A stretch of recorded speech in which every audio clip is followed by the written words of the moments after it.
दिक्कालाद्यनवच्छिन्नानन्तचिन्मात्रमूर्तये स्वानुभूत्येकमानाय नमः शान्ताय तेजसे शिवं शान्तमद्वैतं हि यदुक्तं सर्वशास्त्रेषु तद्रूपं मद्गुरुवरं श्रीशान्तानन्दमहं भजे श्रीमज्जगद्गुरो शिवानन्दादारम्भां श्रीमत्पूर्णानन्दमध्यमां श्रीमदस्मद्गुरुपर्यन्तां वन्दे गुरुपरम्पराम् शङ्करं शङ्कराचार्यं केशवं बादरायणं सूत्रभाष्यकृतौ वन्दे भगवन्तौ पुनः पुनः सर्वोपनिषदां तत्त्वं संगृह्यस्व मनीषया येनोक्तं देशभाषायां वन्दे तं निजगुणेश्वरम् वन्दे तं निजगुणेश्वरम् ಪ್ರಾತಸ್ಮರಣೀಯರಾದ ಆರಾಧ್ಯ ಗುರುದೇವರ ಪವಿತ್ರವಾದ ಚರಣಾರವಿಂದಗಳಲ್ಲಿ ದಂಡವತ್ ಪ್ರಣಾಮಗಳನ್ನು ಸಮರ್ಪಣಾ ಮಾಡಿ ಅವರಿವರೆನ್ನದೇ ಸರ್ವ ಬ್ರಹ್ಮಜ್ಞಾನಿಗಳ ಪವಿತ್ರವಾದ ಚರಣಾರವಿಂದಗಳಲ್ಲಿ ಹಣೆ ಮಣಿದು ಜಗದ್ವಂದ್ಯ ಜಗದ್ಗುರು ಶಿವಾವತಾರಿ ಶ್ರೀ ಸಿದ್ಧಾರೂಢಪ್ಪಂಗಳವರ ಚರಣಾರವಿಂದಗಳಲ್ಲಿಯೂ ತತ್ಸ್ವರೂಪರೇ ಆದ ಜಗದ್ವಂದ್ಯ ಜಗದ್ಗುರು ಮಹಾಮೌನ ಯೋಗಿ ಶ್ರೀ ಗುರುನಾಥರೂಢಪ್ಪಂಗಳವರ ಚರಣಾರವಿಂದಗಳಲ್ಲಿಯೂ ಹಾಗೆಯೇ ಜಗದ್ವಂದ್ಯ ಜಗದ್ಗುರು ಶಿವಾವತಾರಿ ಶ್ರೀ ಶಿವಾನಂದಪ್ಪಂಗಳವರ ಚರಣಾರವಿಂದಗಳಲ್ಲಿಯೂ ಅನಂತ ಕೋಟಿ ನಮಸ್ಕಾರಗಳನ್ನು ಸಮರ್ಪಣಾ ಮಾಡಿ ಉಪಸ್ಥಿತರಿರುವ ಸಾಧಕ ಸಾಧಕಿಯರಾದ ತಮ್ಮೆಲ್ಲರಲ್ಲಿಯೂ ಕೂಡ ಶರಣಗಳು ಆತ್ಮೀಯರೇ. 5ನೇ ಸಂಧಿ ಮುಕ್ತಾಯ ಆಯಿತು. 1ನೇ ಸಂಧಿ ಪ್ರವರ್ತಕ, 2ನೇ ಸಂಧಿ ನಿವರ್ತಕ. ಪ್ರವರ್ತಕ ಧರ್ಮ ನಿವರ್ತಕ ಧರ್ಮ ಹೇಳಿದರು. 3ನೇ ಸಂಧಿಯಲ್ಲಿ ಭ್ರಾಂತಿ ನಿರಾಕರಣ ಮಾಡಿದರು. 4ನೇ ಸಂಧಿಯಲ್ಲಿ ನಿರ್ಗುಣ ಯೋಗವನ್ನು ಹೇಳಿದರು. ಅರ್ಥಾತ್ ನಿಮ್ಮೆಲ್ಲರ ಸ್ವರೂಪವಾಗಿರುವ ಆತ್ಮ ನಿರ್ಗುಣ ನಿರಾಕಾರ ಸಾಕ್ಷಿ ಕೇವಲ ಇತ್ಯಾದಿ. ಅದನ್ನು ಯಾರಿಗೆ ಅವಗತ ಮಾಡಿಕೊಳ್ಳಲಿಕ್ಕೆ ಆಗಲಿಲ್ಲವೋ ಅದು ಅಂತಃಕರಣ ಇನ್ನೂ ಪೂರ್ಣವಾಗಿ ಪರಿಪಕ್ವ ಆಗದೇ ಇರೋಣದರಿಂದ ನಿರ್ಗುಣ ಯೋಗದ ಅನುಭವ ಅವರಿಗೆ ಆಗಲಿಲ್ಲ. ಅದು ತಿಳಿಯುವುದಕ್ಕಾಗಿ ನಿರ್ಗುಣ ಅಷ್ಟಾಂಗ ಯೋಗವನ್ನು ಹೇಳಿದರು. ಅದು ಕೂಡ ಸಾಧ್ಯವಾಗದೇ ಇದ್ದವರಿಗೆ ಸಗುಣ ಅಷ್ಟಾಂಗ ಯೋಗವನ್ನು 5ನೇ ಸಂಧಿಯಲ್ಲಿ ಹೇಳಿ ಈಗ 6ನೇ ಸಂಧಿಗೆ ಬಂದಿದ್ದೇವೆ. 5ನೇ ಸಂಧಿಯಲ್ಲಿ ಸಾಧಕನಾದವನು ಏನು ಮಾಡಬೇಕು, ಎಂತ ಮಾಡಬೇಕು ಅನ್ನುವುದೆಲ್ಲವನ್ನು ತಿಳಿಸ್ಕೊಂಡು ಬಂದರು ಪೂರ್ವದಲ್ಲಿ. ಈಗ 6ನೇ ಸಂಧಿ ಗುರು ಶಿಷ್ಯಾದಿ ಲಕ್ಷಣ ಅಂತ ಈ ಸಂಧಿಗೆ ಮುಖ್ಯವಾದ ವಿಷಯ. 6ನೇ ಸಂಧಿ ಆರಂಭ ಆಗ್ತದೆ. ಶ್ರೀ ಗುರು ಶಂಭುಲಿಂಗಾಯ ನಮಃ. ಸ್ತೋತ್ರ. ಸಗುಣ ಯೋಗವನ್ನು ಕೇಳುವ ಗುರು ಸೇವೆಯಿಂದ ನಿರ್ಗುಣ ಮುಕ್ತಿ ತನಗೆ ಸಂಭವಿಸುವುದು. ಸಗುಣ ಯೋಗವನ್ನು ಹೇಳುವಂತಹ ಗುರುಗಳನ್ನು ತಿಳಿಸಿಕೊಡ್ರಿ ನನಗಂತ ಮೈತ್ರೇಯಿ ಪ್ರಾರ್ಥನೆ ಮಾಡಿದಳು. ಆ ಸಗುಣ ಯೋಗವನ್ನು ಸರಿಯಾಗಿ ಅಭ್ಯಾಸ ಮಾಡಿದ ಮಹಾನುಭಾವನಾದ ಗುರುವಿನ ಸೇವೆಯನ್ನು ಅರ್ಥಾತ್ ಆಪ್ತ ಅಂಗಸ್ಥಾನ ಸದ್ಭಾವಾದಿ ಸೇವೆಯನ್ನು ಮಾಡೋಣದರಿಂದ ಏನಾಗ್ತದೆ ಅಂತ ಕೇಳಿದ್ರೆ ಮುಕ್ತಿ ಆಗ್ತದ ಅಂತ ಬರ್ತಾರೆ. ಅದು ಪರಂಪರಾ ಮುಕ್ತಿ ಅಂತ ಹೇಳಬೇಕಲ್ಲದೆ ಪರಂಪರಾ ಕಾರಣ, ಸಾಕ್ಷಾತ್ ಕಾರಣ ಅಲ್ಲ, ಪರಂಪರಾ ಕಾರಣ. ಚಿತ್ತ ಶುದ್ಧಿ ದ್ವಾರ ಮೋಕ್ಷಕ್ಕೆ ಕಾರಣ ಆಗ್ತದಂತ ಹೊಂದಿಸ್ಕೋಬೇಕಾಗ್ತದೆ. ಇಲ್ಲಿ ಸಗುಣ ಯೋಗವನ್ನೇ ಅನುಷ್ಠಾನ ಮಾಡಿದರೆ ಅತ್ಯಂತ ದುಃಖ ನಿವೃತ್ತಿ ಪರಮಾನಂದ ಪ್ರಾಪ್ತಿ ಲಕ್ಷಣಾತ್ಮಕವಾದ ಮೋಕ್ಷ ದೊರೆಯುವುದಿಲ್ಲ. ಚಿತ್ತಶುದ್ಧಿ ಆಗ್ತದೆ. ಚಿತ್ತಶುದ್ಧಿ ಅನಂತರ ಏನಾಗ್ತದಂದ್ರೆ ಜ್ಞಾನ ಆಗ್ತದೆ. ಜ್ಞಾನ ಅನಂತರ ಮೋಕ್ಷ ಆಗ್ತದೆ. ಇದೊಂದು ಕ್ರಮ, ಮತ್ತೇನಿಲ್ಲ. ಶ್ರೀ ಮಹಾದೇವಂಗೆ ಸೋಮಂಗೆ ಸುಖಪೂರ್ಣ ಧಾಮಂಗೆ ಸತ್ಯ ಚಿದ್ರೂಪಂಗೆ ಕಾಮಿತ ಜನಕಲ್ಪ ಭೂಜಂಗೆ ಶಂಭುವಿಂಗೆ ಆಮೋದದಿಂದೆ ವಂದಿಸುವೆನು. ಸೂತ್ರ ಹೇಳಿ ಆಗೈತೆ. ಗುಣಯೋಗವನ್ನು ಕೇಳುವ ಗುಣಯೋಗವನು ಅಂದ್ರೆ ಸಗುಣ ಯೋಗವನ್ನು ಹೇಳುವ ಗುರುನಾಥನ ಸೇವೆಯಿಂದ ನಿರ್ಗುಣ ಮುಕ್ತಿ ತನಗೆ. ನಿರ್ಗುಣ ಮುಕ್ತಿ ಅಂದ್ರೆ 4ನೇ ಸಂಧಿಯಲ್ಲಿ ಹೇಳಿದಂತಹ ಆತ್ಮತತ್ವದ ಸಾಕ್ಷಾತ್ಕಾರ ಆಗ್ತದೆ. ನೇರವಾಗಿ ಆಗ್ತದೆ ಏನಂದ್ರೆ ಇಲ್ಲ, ಚಿತ್ತಶುದ್ಧಿ ದ್ವಾರ ಆಗ್ತದೆ ಅಂತ ಅಲ್ಲಿ ಅನ್ವಯ ಮಾಡಿಕೊಳ್ಳೋದು. ಮುಕ್ತಿ ತನಗೆ ಸಂಭವಿಸುವುದು. ಮಂಗಳಾಚರಣೆ ಯಥಾ ಪ್ರಕಾರ ಗ್ರಂಥ ಅಧ್ಯಾಯದ ಆರಂಭದಲ್ಲಿ, ಈ ಸಂಧಿಯ ಆರಂಭದಲ್ಲಿ ಮಾಡ್ತಾರೆ, ಮೊದಲು ಮಾಡ್ಕೊಂಬಂದಾರೆ. ಶ್ರೀ ಮಹಾದೇವಂಗೆ, ಇದು ಪುರಾಣದ ಕಥೆಗಳ ಪ್ರಕಾರ, ಶ್ರೀ ಮಹಾದೇವಂಗೆ ಸೋಮಂಗೆ ಸುಖಪೂರ್ಣನ ಧಾಮಂಗೆ ಸತ್ಯ ಚಿದ್ರೂಪಂಗೆ ಕಾಮಿತ ಜನಕಲ್ಪ ಭೂಜಂಗೆ ಕಲ್ಪಭೂಜಂಗೆ ಒಂದೇ ಪದ ಶಂಭುವಿಂಗೆ ಆಮೋದದಿಂದೆ ವಂದಿಸುವೆನು. ಶ್ರೀಕಾರ ಜ್ಞಾನ ವೈರಾಗ್ಯ ಇತ್ಯಾದಿ ಷಡ್ಗುಣ ಸಂಪದ್ಭರಿತನಾಗಿರುವಂಥವನು ಪರಮಾತ್ಮ. ಅಲ್ಲಿ ಪರಮಾತ್ಮನಲ್ಲಿ ಹೇಳುವಾಗ ಏನು ಮಾಡ್ತೇವೆ, ಜ್ಞಾನ ವೈರಾಗ್ಯ ಹೇಳೋದಿಲ್ಲ, ಐಶ್ವರ್ಯ ಹೇಳ್ತೇವೆ. ಗುರುವಿನಲ್ಲಿ ಹೇಳುವಾಗ ವೈರಾಗ್ಯ ಹೇಳ್ತೇವೆ, ಉಳಿದೆಲ್ಲ ಸಮಾನ. ಶ್ರೀ ಮಹಾದೇವಂಗೆ, ಇಲ್ಲಿ ಶ್ರೀ ಮಹಾದೇವಂಗೆ ಅಂದ್ರೆ ಎಲ್ಲ ದೇವತೆಗಳಿಗಿಂತಲೂ ದೊಡ್ಡ ದೇವತೆ ಅಂತ ಅರ್ಥ. ಅಂದ್ರೆ ಭಾಳ ಜನ ದೇವತೆಗಳನ್ನು ಒಪ್ಪಿದಂಗೆ ಆಯ್ತಲ್ಲ ಅಂತ ಕೇಳಿದ್ರೆ, ಪುರಾಣದ ಪ್ರಕಾರ ಬಹಳಷ್ಟು ದೇವತೆಗಳನ್ನು ಒಪ್ಪಿದ್ದೇವೆ. ಎಷ್ಟು ಒಪ್ಪಿದ್ದೇವೆ ಅಂದ್ರೆ 33 ಕೋಟಿ ಒಪ್ಪಿದ್ದೇವೆ. ಒಂದಲ್ಲ ಎರಡಲ್ಲ, 33 ಕೋಟಿ ದೇವತೆಗಳನ್ನು ಒಪ್ಪಿದ್ದೇವೆ. ಅವರವರ ಭಾವನೆಗೆ ತಕ್ಕಂತೆ. ಅದಕ್ಕಾಗಿ ಆ ಎಲ್ಲ ದೇವತೆಗಳಿಗಿಂತಲೂ ಶ್ರೇಷ್ಠನಾದವನು ಯಾರು ಅಂತ ಕೇಳಿದ್ರೆ ಶ್ರೀ ಮಹಾದೇವ. ಶ್ರೀ ಮಹಾದೇವ ಅಂದ ಕೂಡಲೇ ಏನೋ ಒಂದು ಕಲ್ಪನೆ ಬರ್ತದೆ ನಮಗೆ. ಶ್ರೀ ಮಹಾದೇವ, ಮಹಾದೇವ ಅಂತ ಯಾರಿಗಂತಾರ? ಕೈಲಾಸಾಧಿಪತಿಯಾಗಿರುವ ಶಿವಪ್ಪನಿಗೆ ಮಹಾದೇವ ಅಂತಾರೆ. ಅವ್ರಿಗಟ್ಟೆ ಸಂಬಂಧಪಟ್ಟದ್ದು ಅಂತ ಅರ್ಥ ಮಾಡಬೇಡ್ರಿ. ಇದು ಅಖಂಡ ಚೈತನ್ಯ, ಆದರೆ ಉಪಾಧಿಯನ್ನು ಕೂಡಿಸಿಕೊಂಡು ಶ್ರೀ ಮಹಾದೇವಂಗೆ ಅಂತ ಹೇಳ್ತೇವೆ ನಾವು. ಅಖಂಡ ಚೈತನ್ಯ ಶಬ್ದಕ್ಕೆ ವಿಷಯ ಅಲ್ಲ. ಆದುದರಿಂದ ಶ್ರೀಕಾರವನ್ನು ಕೂಡಿಸ್ಕೊತೇವೆ ಅಲ್ಲಿ. ಶ್ರೀ ಮಹಾದೇವಂಗೆ, ಈ ಶ್ರೀಕಾರದಿಂದ ಏನೆಲ್ಲ ಬರ್ತದೆ ಅವನ ಹತ್ತಿರ ಅಂದ್ರೆ, ಈ ಜಗತ್ತನ್ನು ನಿರ್ಮಾಣ ಮಾಡುವ ಯೋಗ್ಯತೆ, ಇದನ್ನು ಕಾಪಾಡುವ ಯೋಗ್ಯತೆ, ಮುಂದೆ ಪ್ರಳಯ ಮಾಡುವ ಯೋಗ್ಯತೆ, ಅದೆಲ್ಲ ಅವನಿಗೆ ಬರ್ತದೆ. ಶ್ರೀ ಮಹಾದೇವಂಗೆ ಸೋಮಂಗೆ, ಉಮಾ ಸಹಿತಂಗೆ ಸೋಮಂಗೆ. ಉಮಾ ಅಂದ್ರೆ ಪಾರ್ವತಿಯೊಡನೆ ಕೂಡಿಕೊಂಡವನು. ಪಾರ್ವತಿ ಅಂದ್ರೆ ಯಾರು ಬೇರೆ ಅಲ್ಲ, ಮಾಯ. ಪಾರ್ವತಿ ಅಂದ್ರೆ ಮಾಯ, ಮಾಯೆಯೇ ಪಾರ್ವತಿ, ಪಾರ್ವತಿಯೇ ಮಾಯ. ಇಲ್ಲಿ ಮತ್ತೇನಿಲ್ಲ, ಪಾರ್ವತಿ ಅಂದ್ರೆ ಬೇರೆ ಅಂತ ಅರ್ಥ ಮಾಡಬೇಡ್ರಿ.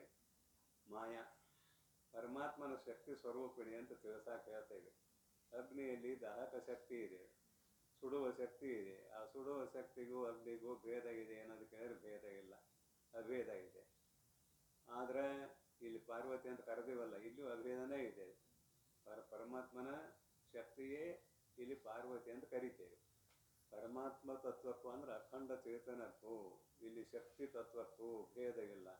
ಅದೇ ಶಕ್ತಿ ವಿಶಿಷ್ಟಾದ್ವೈತ ಅಂತ ಏನು ಉಪಯೋಗ ಮಾಡ್ತಾರಲ್ಲ, ಅದೇ ಭೇದ ಉಂಟಾಗ್ತದೆ. ವಿಶಿಷ್ಟ ಅಂದ್ರೆ ಒಂದು ವಿಶೇಷಣ ಆಗ್ತದೆ, ಒಂದು ವಿಶೇಷ ಆಗ್ತದೆ, ಎರಡೂ ಕೂಡಿದ್ದು ವಿಶಿಷ್ಟ ಆಗ್ತದೆ. ಅದಕ್ಕಾಗಿ ಇಲ್ಲಿ ಅದ್ವೈತ ಸಿದ್ಧಾಂತದಲ್ಲಿ ಏನು ಹೇಳ್ತೇವೆ, ಶಕ್ತಿ ಪರಮಾತ್ಮನ ಸ್ವರೂಪವೇ ಆಗಿದೆ, ಅಲ್ಲದೆ ಪರಮಾತ್ಮನಿಗಿಂತಲೂ ಭಿನ್ನ ಅಲ್ಲ ಅನ್ನೋ ಅಭಿಪ್ರಾಯ.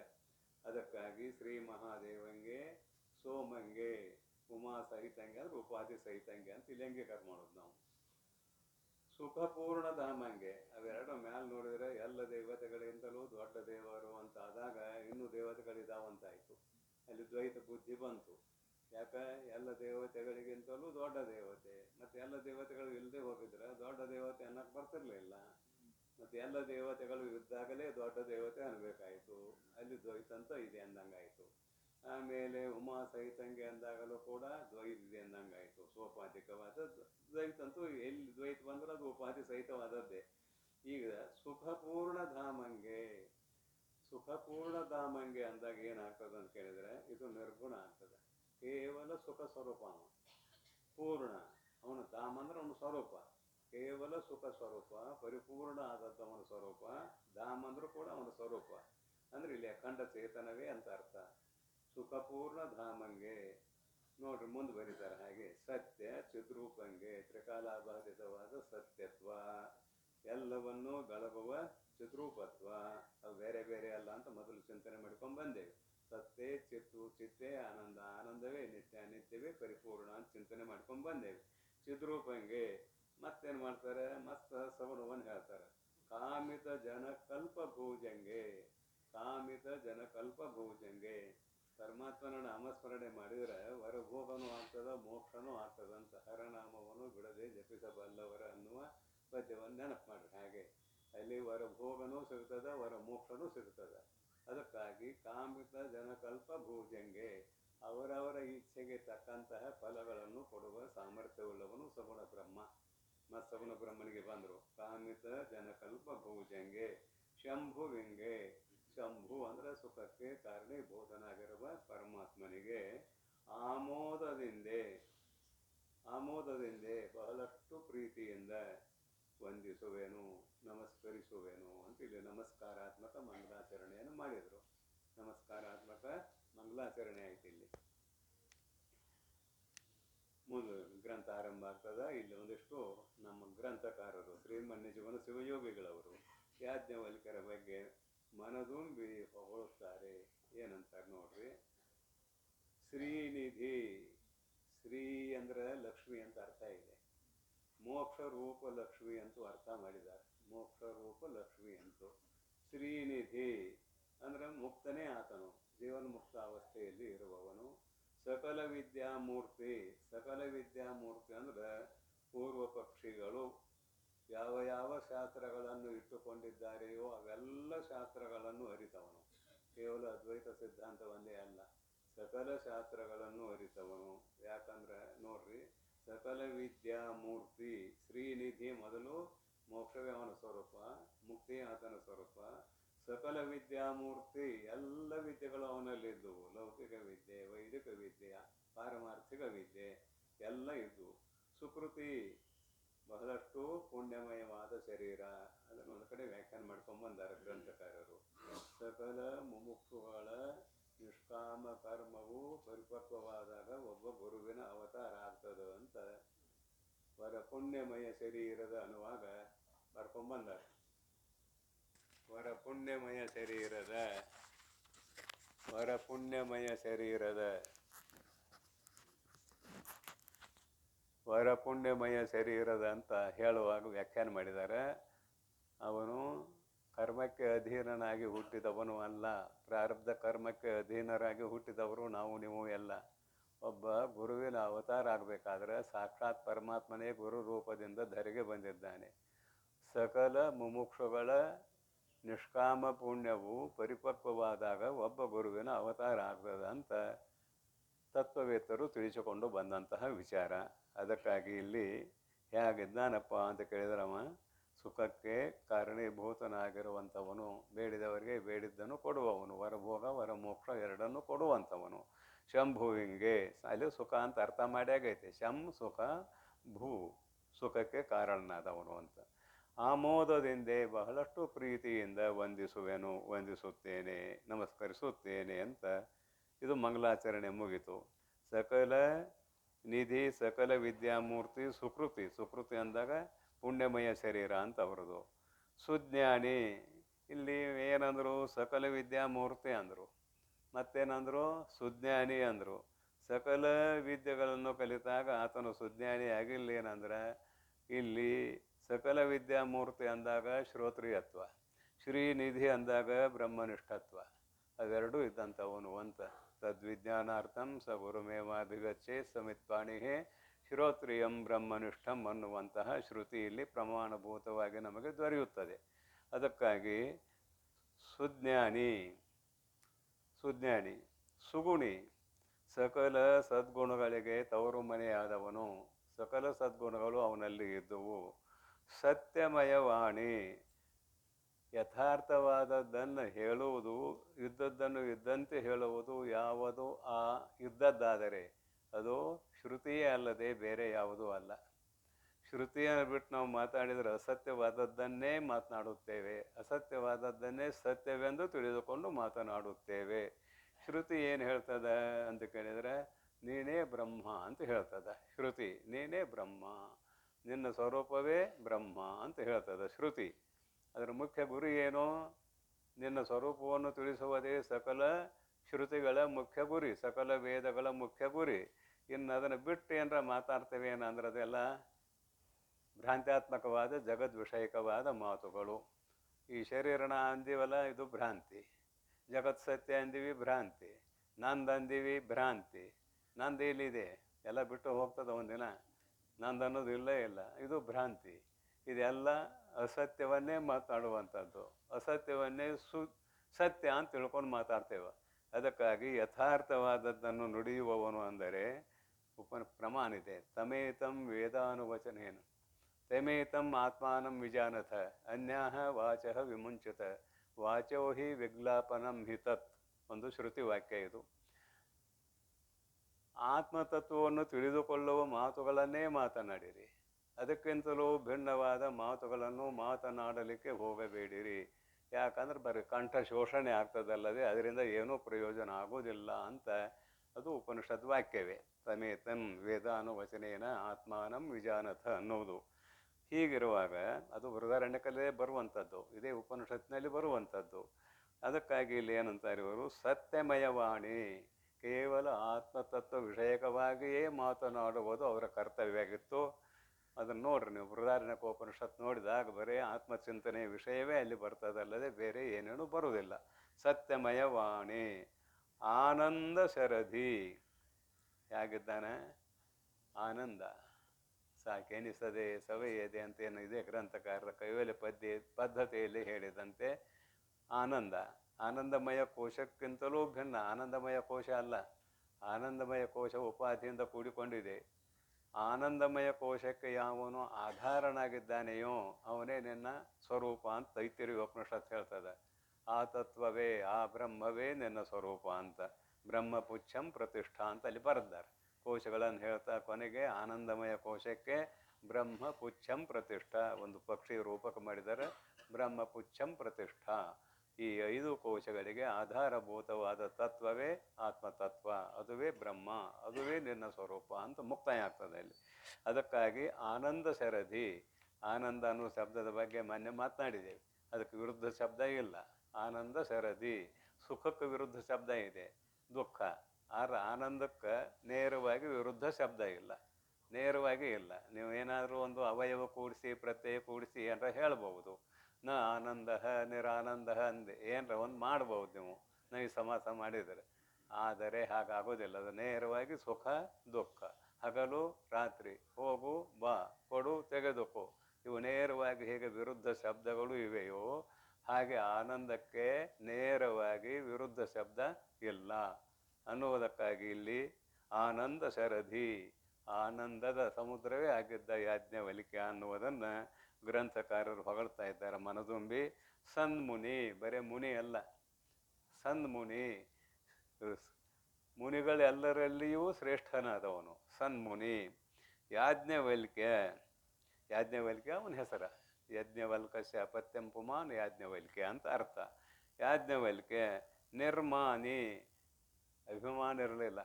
ನಾನು ಬಹಳಷ್ಟು ತಿಳಿದವನು ಎಂಬುವ ಅಭಿಮಾನ ಹೋಗಿಬಿಟ್ಟಿತ್ತು. ಆ ಅಭಿಮಾನ ಉಳಿತಂದ್ರೆ ಇನ್ನೂ ತತ್ವ ಸಾಕ್ಷಾತ್ಕಾರ ಆಗಿಲ್ಲ ಅಂತೆ ಅದರ ಅಭಿಪ್ರಾಯ. ಅಹಂಕಾರ ಉಳಿತು, ತತ್ವ ಸಾಕ್ಷಾತ್ಕಾರ ಆಗಿಲ್ಲ. ಪುಸ್ತಕದ ಜ್ಞಾನ ಆಯಿತು, ಮಸ್ತಕದ ಜ್ಞಾನ ಆಗಿಲ್ಲ ಅಂತ ಅದರ ಅಭಿಪ್ರಾಯ. ಮಸ್ತಕ ಜ್ಞಾನ ಅಂದ್ರೇನು? ಅನುಭವ, ಅನುಭವ ಆಗಿಲ್ಲ ಅಂತ. ಅದಕ್ಕಾಗಿ ನಿರ್ಮಾನಿ, ನಾನು ಬಹಳಷ್ಟು ತಿಳಿದವನು ಎಂಬುವ ಅಭಿಮಾನ ಅವರಲ್ಲಿ ಲವಲೇಶವೂ ಇರಲಿಲ್ಲ. ನಿರ್ಮಾನಿ, ದಯಾಪೂರ್ಣ ಹೃದಯನು, ಅದರ ಜೊತೆಗೆ ದಯಾಪೂರ್ಣ ಹೃದಯನು, ಕಷ್ಟ ಜೀವಿಗಳನ್ನು ಕಂಡು ಉದ್ಧಾರ ಮಾಡುವ ಸ್ವಭಾವವುಳ್ಳವನು. ಕಷ್ಟಜೀವಿಗಳು ಅಂದರೆ ಯಾರು? ಸಂಸಾರದಲ್ಲಿ ಮುಳುಗಿ ಏಳುವವರು ಕಷ್ಟಜೀವಿಗಳು. ಸಮೀಪಕ್ಕೆ ಬಂದವರಿಗೆಲ್ಲರಿಗೂ ಉದ್ಧಾರ ಮಾಡುವಂತಹ ಉದಾರವಾದ ಹೃದಯವುಳ್ಳವನು, ದಯಾಪೂರ್ಣ ಹೃದಯನು ಅಂತ ಇಲ್ಲಿ ಯಾಜ್ಞವಲ್ಕ್ಯರನ್ನು ಮನದುಂಬಿ ಹೊಗಳಿದರು ಗ್ರಂಥಕಾರರು. ಶ್ರೀಮನ್ ನಿಜವನ ಶಿವಯೋಗಿಗಳು ಹೊಗಳಿದರು. ಮುಂದೆ ಅಧಿಕಾರಿಗೆ ಹೇಳ್ತಾರೆ. ಈಗ ಅಧಿಕಾರಿ ಹೇಗಿರ್ತಾನೆ ಅನ್ನೋದನ್ನು ಅವ್ರ ಭಾಷೆಯಲ್ಲಿ ನೋಡೋಣ. ಮೈತ್ರೇಯಿಗೆ, ಇದು ಸಂಬೋಧನ ಪ್ರಥಮ, ಆಕೆ ಹೆಸರು ಮೈತ್ರೇಯಿ. ಮೈತ್ರೇಯಿಗೆ ಉತ್ಪಲ ನೇತ್ರಿಗೆ, ಉತ್ಪಲ ಅಂದ್ರೆ ಕಮಲ, ಕಮಲದಂತಹ ಕಣ್ಣುಳ್ಳವಳು ಅನ್ನುವಲ್ಲಿ ಕಮಲದ ದಳದಂತಹ ಕಣ್ಣುಳ್ಳವಳು ಅಂತ ಹೊಂದಿಸ್ಬೇಕು ಅದನ್ನು. ಕಮಲ ಗುಂಡ್ಗ ಇರ್ತದೆ, ಆದರೆ ಇದು ದಳದಂಗೆ ಉದ್ದತಿ ಕಣ್ಣ. ಅದಕ್ಕೆ ಕಮಲದ ದಳದಂತಹ ಕಣ್ಣುಳ್ಳವಳು ಅಂದಾಗ ಅರ್ಥ ಹೊಂದಗಡೆ ಆಗ್ತದೆ. ಮೀನಾಕ್ಷಿ ಅಂತ ಕರೀತಾರೆ, ಮೀನಿನಂತೆ ಕಣ್ಣುಳ್ಳವಳು ಅಂತ. ಮೀನು ಹಿಡ್ಕೊಂಡು ಗತೇನಾದ್ರೆ ಕೊಂಡು ಇಲ್ಲ. ಮತ್ತಿಲ್ಲಿ ಕಮಲದಂತಹ ಕಣ್ಣುಳ್ಳವಳು ಅಲ್ಲ, ಮತ್ತೇನೋ ಕಮಲದ ದಳದಂತಹ ಕಣ್ಣುಳ್ಳವಳು ಅಂತ ಅಭಿಪ್ರಾಯ. ಅದಕ್ಕೆ ಅಭಿಪ್ರಾಯ ಮೈತ್ರಿಗೆ ಉತ್ಪಲ ನೇತ್ರಿಗೆ. ಉತ್ಪಲ ನೀಲೋತ್ಪಲ. ಉತ್ಪಲ ಅಂದ್ರೆ ರಾತ್ರಿ ಅರಳೋದು. ಉತ್ಪಲ ರಾತ್ರಿ ಅರಳೋದು. ಚಂದ್ರೋದಯಕ್ಕೆ ಅರಳುವುದು ಉತ್ಪಲ. ಕಮಲ ಸೂರ್ಯೋದಯಕ್ಕೆ ಅರಳ್ತದೆ, ಅದಕ್ಕೆ ಇದು ಉತ್ಪಲ. ನೀಲೋತ್ಪಲ ಅಂತ ಕೂಡ ಅದರ ಹೆಸರಿದೆ, ಉತ್ಪಲ. ಮೈತ್ರೇಯಿಗೆ ಉತ್ಪಲ ನೇತ್ರಿಗೆ ನಿರ್ಮಲ ಗಾತ್ರಿಗೆ. ನಿರ್ಮಲ ಗಾತ್ರಿಗೆ ಶರೀರ ಇಟ್ಕೊಂಡು ಮಾತಾಡಿದ್ದಲ್ಲೇ ಅದು. ಇದು ಮಲಮಯ ಭಾಂಡ, ಅವ್ರಿಗೇನು ಗೊತ್ತಿಲ್ಲ. ನಿರ್ಮಲ ಗಾತ್ರಿಗೆ ಅಂದ್ರೆ ಸಕಲ ಸದ್ಗುಣಗಳು ಅವಳಲ್ಲಿದ್ದು ಅನ್ನುವುದನ್ನು ಇಟ್ಟುಕೊಂಡು ನಿರ್ಮಲ ಗಾತ್ರಿಗೆ ಅಂತ ಬರೆದ್ದಾರೆ. ಶಾಸ್ತ್ರವನ್ನು ತಿಳಿಯುವುದಕ್ಕೆ ಯೋಗ್ಯವಾಗಿರುವ ಶರೀರವುಳ್ಳವಳು ಅಂತ ಇದರ ಅರ್ಥ, ಮತ್ತೇನಿಲ್ಲ. ನಿರ್ಮಲ ಗಾತ್ರಿಗೆ ಸುಗುಣ ಸನ್ಮಣಿ ಗಣಸೂತ್ರಿಗೆ. ಸುಗುಣ ಸದ್ಗುಣಗಳು ಶಮ ದಮ ತಿತಿಕ್ಷ ಸಮಾಧಾನ ಶ್ರದ್ಧಾ ಉಪರತಿ ಸತ್ಯ ಅಹಿಂಸೆ ಬ್ರಹ್ಮಚರ್ಯ ಇತ್ಯಾದಿ ಏನು ಹೇಳ್ಕೊಂಬಂದಾರಲ್ಲ ಪೂರ್ವದಲ್ಲಿ, ಯಮಾಂಗದಲ್ಲಿ ನೇಮಾಂಗದಲ್ಲಿ ಹೇಳಿಕೊಂಡು ಬಂದಿರುವ ಎಲ್ಲ ಗುಣಗಳುಳ್ಳವಳು ಅಂತ ಇದರ ಅಭಿಪ್ರಾಯ. ಸುಗುಣ ಸನ್ಮಣಿ ಗಣಸೂತ್ರಿಗೆ. ಆಕೆಗೆ ಆಭರಣ ಏನು ಅಂದ್ರೆ ಬಂಗಾರದ ಆಭರಣ ಏನೂ ಇಲ್ಲ ಆಕೆ ಮೈ ಮೇಲೆ. ಈ ಸದ್ಗುಣಗಳ ಮಾಲೆಯೇ ಆಕೆಯ ಆಭರಣ. ಸದ್ಗುಣಗಳ ಮಾಲೆಯ ಆಕೆಯ ಆಭರಣ. ಅದನ್ನು ಬರೆದರು. ಸುಗುಣ ಸನ್ಮಣಿಗಣ ಸೂತ್ರಿಗೆ. ಇನ್ನೊಂದು ಇಲ್ಲಿ ಗುರುಭೇದವನ್ನು ಕೂರ್ತು ಅನ್ನುವುದನ್ನು ಬಿಡ್ತೇನೆ ನಾನು. ಸುಖವನ ಚೈತ್ರಿಗೆ. ಸುಖವನ ಚೈತ್ರಿಗೆ. ಸುಖವನ ಚೈತ್ರಿಗೆ ಅಂದ್ರೆ ಚೈತ್ರ ಮಾಸ ಬಂದಾಗ ವನಗಳು ಎಲ್ಲವೂ ಅರಳುತ್ತವೆ. ಇಲ್ಲಿ ಚೈತ್ರಿಗೆ ಅಂತ ಬರೆದಾರೆ. ಇಲ್ಲಿ ವನ ಯಾವುದು ಅಂದ್ರೆ ಸುಖ ಅನ್ನುವ ವನ. ವನ ವನ ಅಂದ್ರೆ ಅರಣ್ಯ ಅಂತ ಇಟ್ಕೊಳ್ರಿ ನೀವು. ಸುಖವನ ಚೈತ್ರಿಗೆ. ಯಾಕಂದ್ರೆ ಅರಣ್ಯದಲ್ಲಿರುವ ಗಿಡಗಳು ಚಿಗುರು ಬೇಕಾದರೆ ಚೈತ್ರ ಮಾಸ ಬಂದಾಗಲೇ ಚಿಗುರುತ್ತವೆ, ಎಲ್ಲರಿಗೂ ಗೊತ್ತಿದೆ. ಇಲ್ಲಿ ಮೈತ್ರೇಯಿಗೆ ಅನ್ವಯ ಮಾಡೋದು ಏನ ಯಾಜ್ಞವಲ್ಕ್ಯರಿಗೆ ಅನ್ವಯ ಮಾಡೋದು ಅಂತ ಸ್ವಲ್ಪ ಚಿಂತನೆ, ಮತ್ತೇನಿಲ್ಲ. ಮೈತ್ರೇಯಿಯನ್ನು ನೋಡಿದರೆ ಭಾಳ ಸಂತೋಷ ಆಗ್ತಿತ್ತು ಯಾಜ್ಞವಲ್ಕ್ಯರಿಗೆ. ಅದಕ್ಕಾಗಿ ನನ್ನ ಸುಖವೆಂಬುವ ಅರಣ್ಯಕ್ಕೆ ಚೈತ್ರವನದ ಸ್ವರೂಪಗಳಾದ ಮೈತ್ರೇಯಿಗೆ ಇಲ್ಲಿ ಅವರಿಗೆ ಅನ್ವಯ ಮಾಡ್ತಾ ಇದ್ದೇನೆ. ಉತ್ತಮ ಶಿಷ್ಯನನ್ನು ನೋಡಿದಾಗ ಗುರುವಿನ ಹೃದಯ ಅರಳ್ತದೆ. ಗುರುವಿನ ಹೃದಯ ಅರಳ್ತದೆ. ಆವಾಗ ಆತನು ಅವನಿಗೇನು ಬೇಕಾಗಿದೆ ಅದನ್ನು ಕೊಡ್ತಾನೆ. ಅಯೋಗ್ಯ ಶಿಷ್ಯನನ್ನು ನೋಡಿದಾಗ ಹೃದಯ ಅರಳುವುದಿಲ್ಲ. ಇದೆಲ್ಲ ನಿಮಗೆ ಗೊತ್ತಿರುವಂಥ ವಿಚಾರ. ಅದಕ್ಕಾಗಿ ಆತ್ಮಾನಂದದ ಅನುಭವಿಯೇ ಆಗಿದ್ದರೂ ಕೂಡ ಯಾಜ್ಞವಲ್ಕ್ಯರು ಮೈತ್ರೇಯಿಯನ್ನು ನೋಡಿದಾಗ ಉತ್ತಮ ಅಧಿಕಾರಿಣಿ ಅವಳು ಆದ್ದರಿಂದ ಭಾಳ ಸಂತೋಷ ಆಗ್ತಿತ್ತು. ನನ್ನ ಸುಖವೆಂಬುವ ಅರಣ್ಯಕ್ಕೆ ಚೈತ್ರ ಮಾಸ ಸ್ವರೂಪಳಾದಂತಹ ಮೈತ್ರೇಯಿಗೆ ಅಂತ. ಸುಖವನ ಜೈತ್ರಿಗೆ ಏನಂತಾರೆ? ಗುರುಭೇದವನ್ನು ಕೂರ್ತು. ಗುರುಗಳ ಭೇದವನ್ನು ಕುರಿತು. ಕೂರ್ತು ಅಂದ್ರೆ ಕುರಿತು, ಗುರುಗಳಲ್ಲಿರುವ ಭೇದವನ್ನು ಕುರಿತು. ಪೇಳ್ದನು ಇಂತು ಒಲವಿಂದ. ಪೇಳ್ದನು ಒಲವಿಂದ ಪೇಳ್ದನು ಅನ್ವಯ. ಪ್ರೀತಿಯಿಂದ ಹೇಳಿದನು. ಇಂತು ಅಂದ್ರೆ ಮುಂದೆ ಹೇಳುವ ಪ್ರಕಾರ.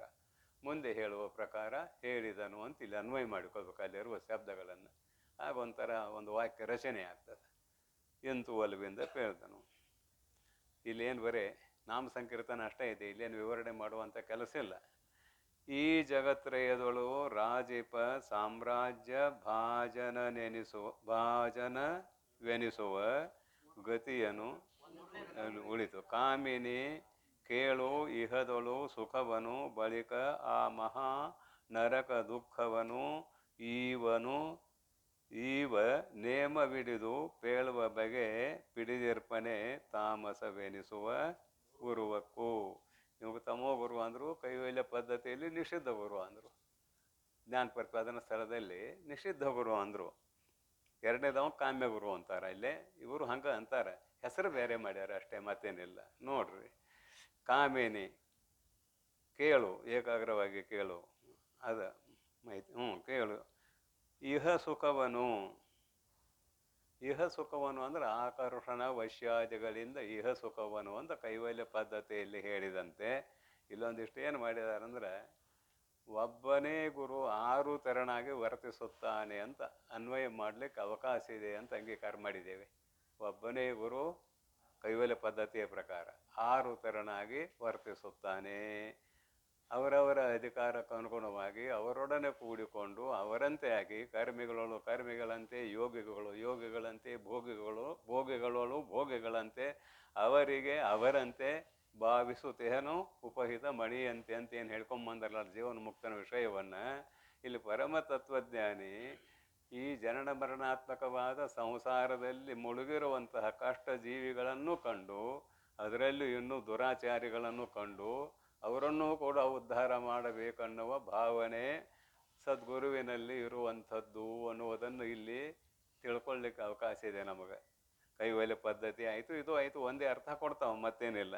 ಏನಂದ್ರೆ ನೋಡಿ, ಕಳ್ಳತನ, ಬಡಿ ಈ ಮಾರ್ಗದಲ್ಲಿ ಒಂದಷ್ಟು ಮಂದಿ ತೊಡಗಿರ್ತಾರೆ. ವಾಲ್ಯಾಕೋಳಿ ಕತೆ ಕೇಳಿದಿರಲ್ಲ, ರತ್ನಾಕರ. ಅವನ ಹೆಸರು ರತ್ನಾಕರ. ಅವಾಗ ವಾಲ್ಯಾಕೋಳಿ ಅಂತಿದ್ರೆ ಯಾಕಂತಂದ್ರೆ ಏನೋ ಗೊತ್ತಿಲ್ಲ. ಅವನ ಹೆಸರು ರತ್ನಾಕರ ಎಷ್ಟು ಕೊಲೆ ಮಾಡಿದ್ದ ಅಂದ್ರೆ ಒಂದು ರಂಜನಿಗೆ ತುಂಬಿತ್ತಂತ, ಒಂದೊಂದು ಹಳ್ಳ ಹೋಗಿತ್ತಂತ. ಒಂದು ಕೊಲೆ ಮಾಡಿದಾಗ ಒಂದು ರಂಜನಿಗೆ ತುಂಬಿತ್ತ ಅಂದ್ರೆ 7 ರಂಜನಿಗೆ ತುಂಬಿತ್ತಂತ ಬರೆಯವರು ಇದ್ದಾರೆ. ಬರೆಯುವಾಗ ಅದಕ್ಕಾಗಿ ಬರಿಬಹುದು ಬಿಡು, ಉತ್ಪ್ರೇಕ್ಷೆ ಮಾಡಿ ಬರೀಲಿಕ್ಕೆ ಅವಕಾಶ ಇದೆ. ಆ ಮಾತು ಬೇರೆ. ಅಂತೂ ಬರೆಯುವಾಗ ಹಾಗೆ ಬರುತ್ತಾರಂದ್ರೆ ಅಂತಹ ಕಳ್ಳ, ಅಂತಹ ದುರಾಚಾರಿ ನಾರದರ ಉಪದೇಶದಿಂದ ಪರಿವರ್ತಿತನಾಗಿ ವಾಲ್ಮೀಕಿಯಾದ ಅನ್ನೋದು ಅಲ್ಲಿ ಮುಖ್ಯವಾದ ಅಭಿಪ್ರಾಯ. ಅಂದ್ರೆ ಇಲ್ಲಿ ದುರಾಚಾರಿಗಳನ್ನು ಕೂಡ ದೂರಕ್ಕೆ ಸರಿಸದೆ ಏನು ಮಾಡಬೇಕು, ಅವ್ರನ್ನೂ ಹೇಳ್ಕೋಬೇಕು ಅನ್ನೋ ಅಭಿಪ್ರಾಯ. ಅವರನ್ನೇ ಕೂಡಿಕೊಂಡು, ಯಾಕೆ ಕಳ್ತನ ಮಾಡ್ತಿರೋ ಮರ, ಯಾಕೆ ನೆದರ್ಗಿಡ್ತೀರಿ, ಯಾಕೆ ಜೈಲಿಗೆ ಹೋಗ್ತೀರಿ, ಬರ್ರಿ ನನ್ನ ಹತ್ತಾರ, ಏನು ಮಾಡ್ತೇನೆ, ನನ್ನಲ್ಲಿ ಆಕರ್ಷಣ ವಶೀಕರಣ ಇವೆಲ್ಲ ಇದಾವು, ನೀವು ಇದ್ದಲ್ಲಿ ನಿಮ್ಗೆ ಏನು ಬೇಕು ಅದನ್ನೆಲ್ಲ ಕೊಡ್ತೇನೆ ಅಂತ ಅವರನ್ನು ಮೊದಲು ತನ್ನೆಡೆಗೆ ಎಳೆದುಕೊಂಡು ಕೆಲವು ದಿನಗಳವರೆಗೆ ಅದು ಅನ್ವಯವಾಗುವಂತೆ ಅವರೊಡನೆ ಕೂಡಿಕೊಂಡು ಅದನ್ನು ಮಾಡಿ, ತದನಂತರ ನೋಡಪ್ಪ ಇದಿಲ್ಲ ಕಷ್ಟಪಡದಲ್ಲೇ ನಾವು ತೊಗೊಳ್ತೇವಲ್ಲ, ಇನ್ನೊಬ್ಬರದು ನಾಳೆ ನರಕಕ್ಕೆ ಹೋಗ್ಬೇಕಾಗ್ತದೆ, ಶರೀರ ಬಿದ್ದ ಮೇಲೆ. ಈ ಶರೀರ ಇರುವವರೆಗೆ ಏನೋ ಸುಖ ಕಾಣ್ತದೆ, ಆದರೆ ಶರೀರ ಬಿದ್ದ ಮೇಲೆ ಇದ್ರ ಫಲ ಉಣ್ಣಾಕ ನಾವು ನರಕಕ್ಕೆ ಹೋಗಬೇಕು. ಆ ನರಕದ ವರ್ಣನೆ ಮಾಡ್ತಾನೆ ಇಲ್ಲಿ. ನರಕದ ವರ್ಣನೆ ಮಾಡಿದಾಗ ಗಾಬರಿ ಆಗಿಬಿಡ್ತಾವೆ. ನರಕದ ವರ್ಣನೆ ಮಾಡಬೇಕು, ಮಾಡಿದ್ರೆ ಹಂಗೆ ಆಗೋದಿಲ್ಲ ಅದು. ಅಲ್ಲಿ ನಮ್ಮನ್ನು ಬೆಂಕಿಯಾಗಿ ಹಾಕಿ ಸುಡ್ತಾರೆ, ಕೊಪ್ಪರಿಗೆ ಎಣ್ಣೆ ಹಾಕಿದ್ರಾಗ ನಮ್ಮನ್ನು ಕುದಿಸ್ತಾರೆ, ಕಂಬ ತೆಕ್ಕೆ ಹಾಕಿ ಹಚ್ತಾರೆ, ಅಂಥದ್ದು ಕಾಯ್ದ ಕಂಬ ತೆಕ್ಕೆ ಹಾಕಿ ಹಚ್ತಾರೆ, ಇನ್ನೂ ಏನೇನು ನರಕಗಳನ್ನು ಬರೆದಾರೆ, ಮಹಾನರಕಾದಿಗಳನ್ನು ಬರೆದಾರೆ. ಅವನ್ನೆಲ್ಲ ವಿವರಣೆ ಮಾಡಿದಾಗ ಗಾಬರಿ ಆಗಿಬಿಡ್ತಾವೆ ಇವು. ಹಾಗಾದ್ರೆ ಬೇಡ ಮರ, ನಮಗೇನು ದಾರಿ ತೋರಿಸು ಅಂದಾಗ ಅವರ ಮನಸ್ಸು ಪರಿವರ್ತನೆ ಆಗ್ತದೆ. ಅವಾಗ ಸನ್ಮಾರ್ಗದಲ್ಲಿ ಅವರನ್ನು ಮುಂದೆ ಕರೆದುಕೊಂಡು ಹೋಗುತ್ತಾನೆ ಅಂತ ಹೀಗೆ ಇಟ್ಟುಕೊಂಡಾಗ ಒಬ್ಬನೇ ಗುರು 6 ವಿಧವಾಗಿ, ಇಲ್ಲಿ 8 ವಿಧವಾಗಿ ಹೇಳಿದ್ದಾರೆ, 6 ವಿಧವಾಗಿ ವರ್ತಿಸುತ್ತಾನೆ ಅಂತ ಹೊಂದಿಸಿಕೊಂಡರೆ ಇದು ಬಹಳಷ್ಟು ಯೋಗ್ಯವಾದಂಥ ವಿಚಾರ. ಇನ್ನು ನಿಷಿದ್ಧ ಗುರು ಅಂದ್ರೆ ಅವ್ನು ತೀರಾ ಬಿಡೋದು ಅಂತ ಅಲ್ಲ. ನಿಷಿದ್ಧ ಗುರು ಅಂದ್ರೆ ಏನೋ ಅವರು ಕೂಡಿದ ಹಾಗೆ ಮಾಡಿದ ಅದನ್ನ ಬಿಟ್ಟು ಮುಂದಕ್ಕೆ ಬಂದ ಅಂತ ಅಭಿಪ್ರಾಯ. ಅವ್ನಿಗೆ ಹೆಸರು ಕೊಟ್ರು ಅಷ್ಟೇ. ಅಂತ ಬರೀ ಅದನ್ನಷ್ಟ ಮಾಡವಂದ್ರೆ ಅವ್ನು ಗುರುವೂ ಅಲ್ಲ, ಅದನ್ನಷ್ಟ ಮಾಡವಂದ್ರೆ ಗುರು ಅಲ್ಲವೇ ಅಲ್ಲ. ಅವನು ಗುರು ಆಗ್ಬೇಕಾದ್ರೂ ಒಂದಿಷ್ಟಾದರೂ ತತ್ವಜ್ಞಾನ ಇರಬೇಕಲ್ಲ. ಹೀಗೆ ಅರ್ಥೈಸಿದಾಗ ಒಬ್ಬನೇ ಗುರುನಾಥನು ಹೀಗೆ ಪರಿವರ್ತನೆ ಮಾಡುತ್ತಾನೆ ಶಿಷ್ಯರ ಬುದ್ಧಿಯನ್ನು ಅಂತ ಅಂಗೀಕಾರ ಮಾಡೋಣ. ಇದು ವೈಶಾಲ್ಯವಾದ ದೃಷ್ಟಿ, ವಿಶಾಲವಾದ ದೃಷ್ಟಿ, ಆಕುಂಚಿತವಾದ ದೃಷ್ಟಿ ಅಲ್ಲ. ಇದು ಎಲ್ಲರಲ್ಲಿ ಬೆರೆತು ಎಲ್ಲರನ್ನೂ ಉದ್ಧಾರ ಮಾಡುವ ಗುಣ ಸದ್ಗುರುಗಳಲ್ಲಿ ಇರುತ್ತದೆ ಅಂತ ನಾವು ಅರ್ಥೈಸಿಕೊಂಡಾಗ ಬಹಳಷ್ಟು ಅನುಕೂಲ ಆಗುವಂಥದ್ದು. ಕಾಮಿನಿ ಕೇಳು ಇಹದೊಳು ಸುಖವನು, ಬಳಿಕ ಆ ಮಹಾನರಕ ದುಃಖವನು, ತದನಂತರ ಮಹಾನರಕ ದುಃಖ ಉಂಟಾಗ್ತದೆ.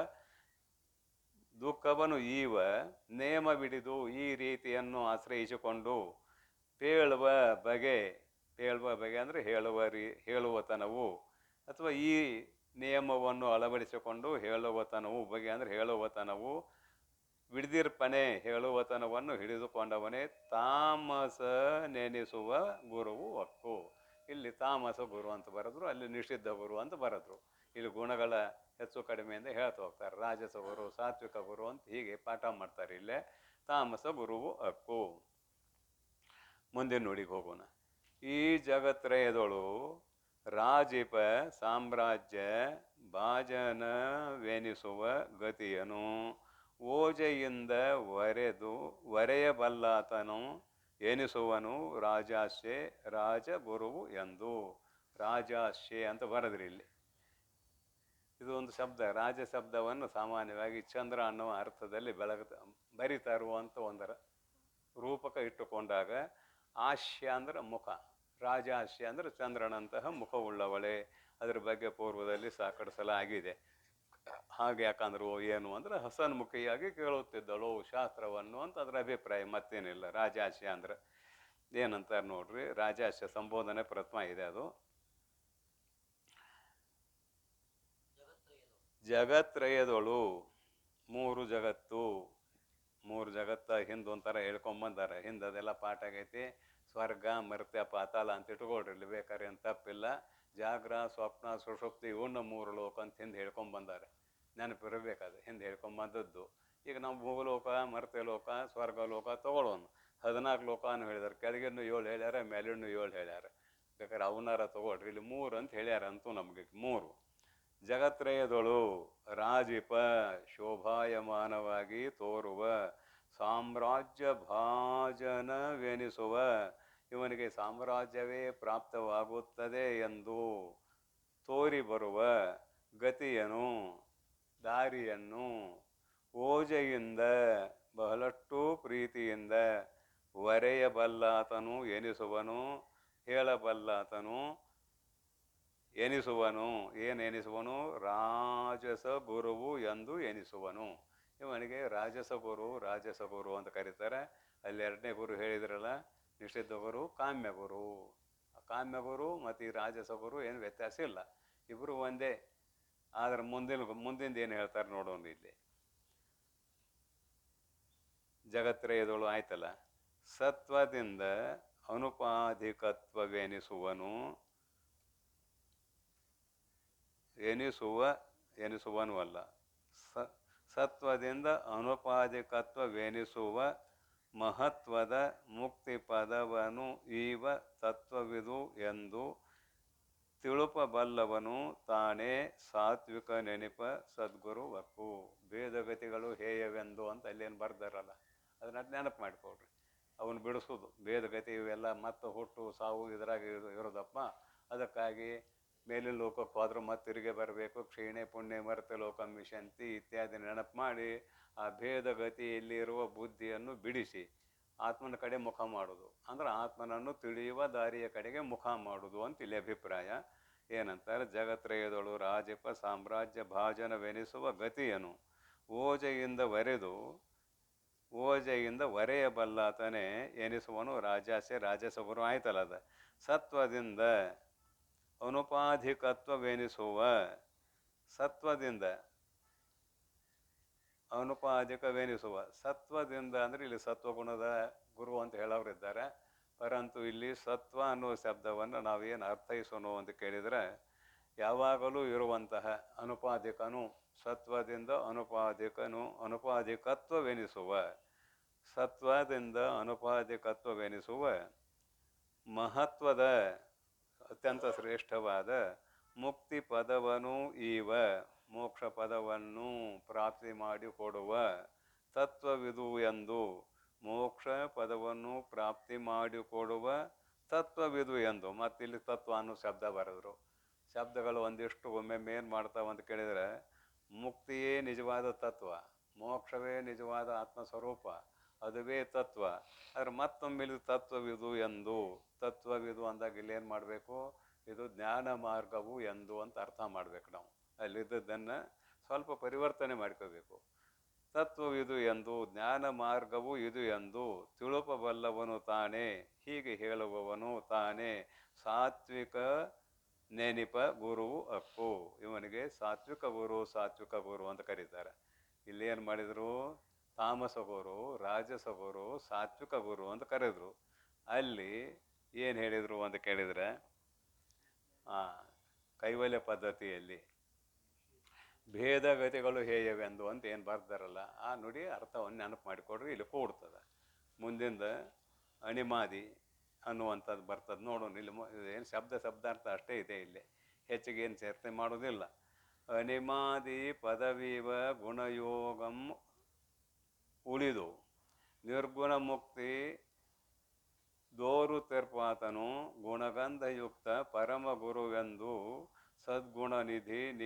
ನಿಶ್ಚಯಿಪುದು. ಹಿಂದೆ ಸಗುಣ ಯೋಗವನ್ನು ಅನುಸಂಧಾನ ಮಾಡುವಾಗ ಅಣಿಮಾದಿ ಅಷ್ಟೈಶ್ವರ್ಯಗಳು ಬಂದು ಪ್ರತಿಬಂಧಕ ಮಾಡುತ್ತವೆ ಅಂತ ಬರ್ಕೊಂಡು ಬಂದಿದ್ರು. ಅದನ್ನ ಇಲ್ಲಿ ನೆನಪು ಮಾಡ್ರಿ.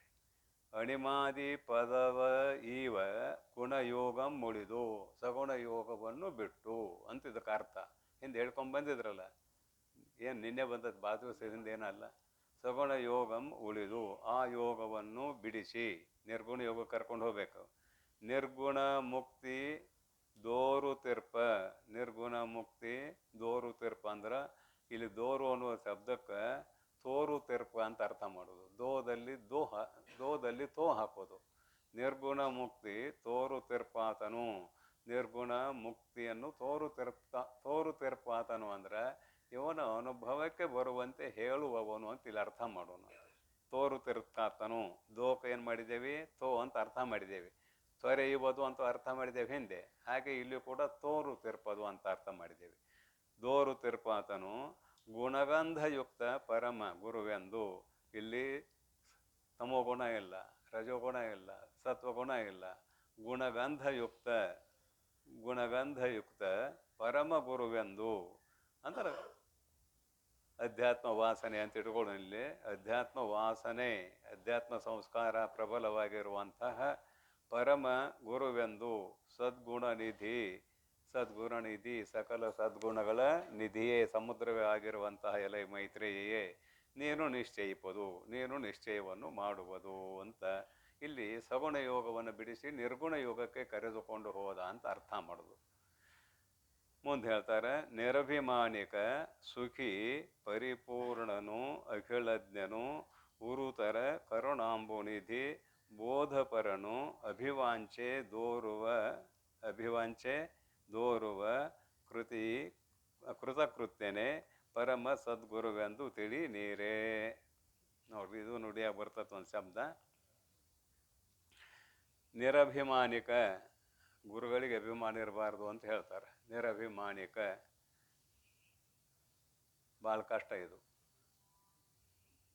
ಎಲ್ಲ ಬಿಡ್ಬೋದು, ಆದರೆ ಅಭಿಮಾನ ಬಿಡೋದು ಅಷ್ಟ ಸುಲಭ ಇಲ್ಲ ಅಂತ ಕೈವಲ್ಯ ಪದ್ಧತಿಯಲ್ಲಿ ಹೇಳ್ಕೊಂಡು ಬಂದಿದ್ದಾರೆ. ನಿರಭಿಮಾನಿಕ, ಅಭಿಮಾನ ರಹಿತನಾದವನು. ಭಗವದ್ಗೀತೆಯಲ್ಲಿಯೂ ಕೂಡ 2ನೇ ಅಧ್ಯಾಯದಲ್ಲಿ ಅದು ಬರ್ತದೆ. ಅಭಿಮಾನ ಬಿಟ್ಟಾಗಲೇ ಅವನು ಮುಕ್ತನಾಗ್ತಾನೆ ಅನ್ನುವಂಥ ಮಾತು ಬರ್ತದೆ. ನಿರಭಿಮಾನಿಕ ಸುಖಿ ಪರಿಪೂರ್ಣನು. ಸುಖಿ ಅಂದರೆ ಯಾವಾಗಲೂ ಸುಖದ ಸ್ವರೂಪದಲ್ಲೇ ಇರುವವನು. ಪರಿಪೂರ್ಣ ಅನ್ನೋದು ನಿಮಗೆ ಸಹಜವಾಗಿ ಗೊತ್ತಿರುವಂಥದ್ದು. ಆತ್ಮತತ್ವವೇ ಪರಿಪೂರ್ಣ. ಅಖಿಳಜ್ಞನು, ಎಲ್ಲವನ್ನು ತಿಳಿದವನು.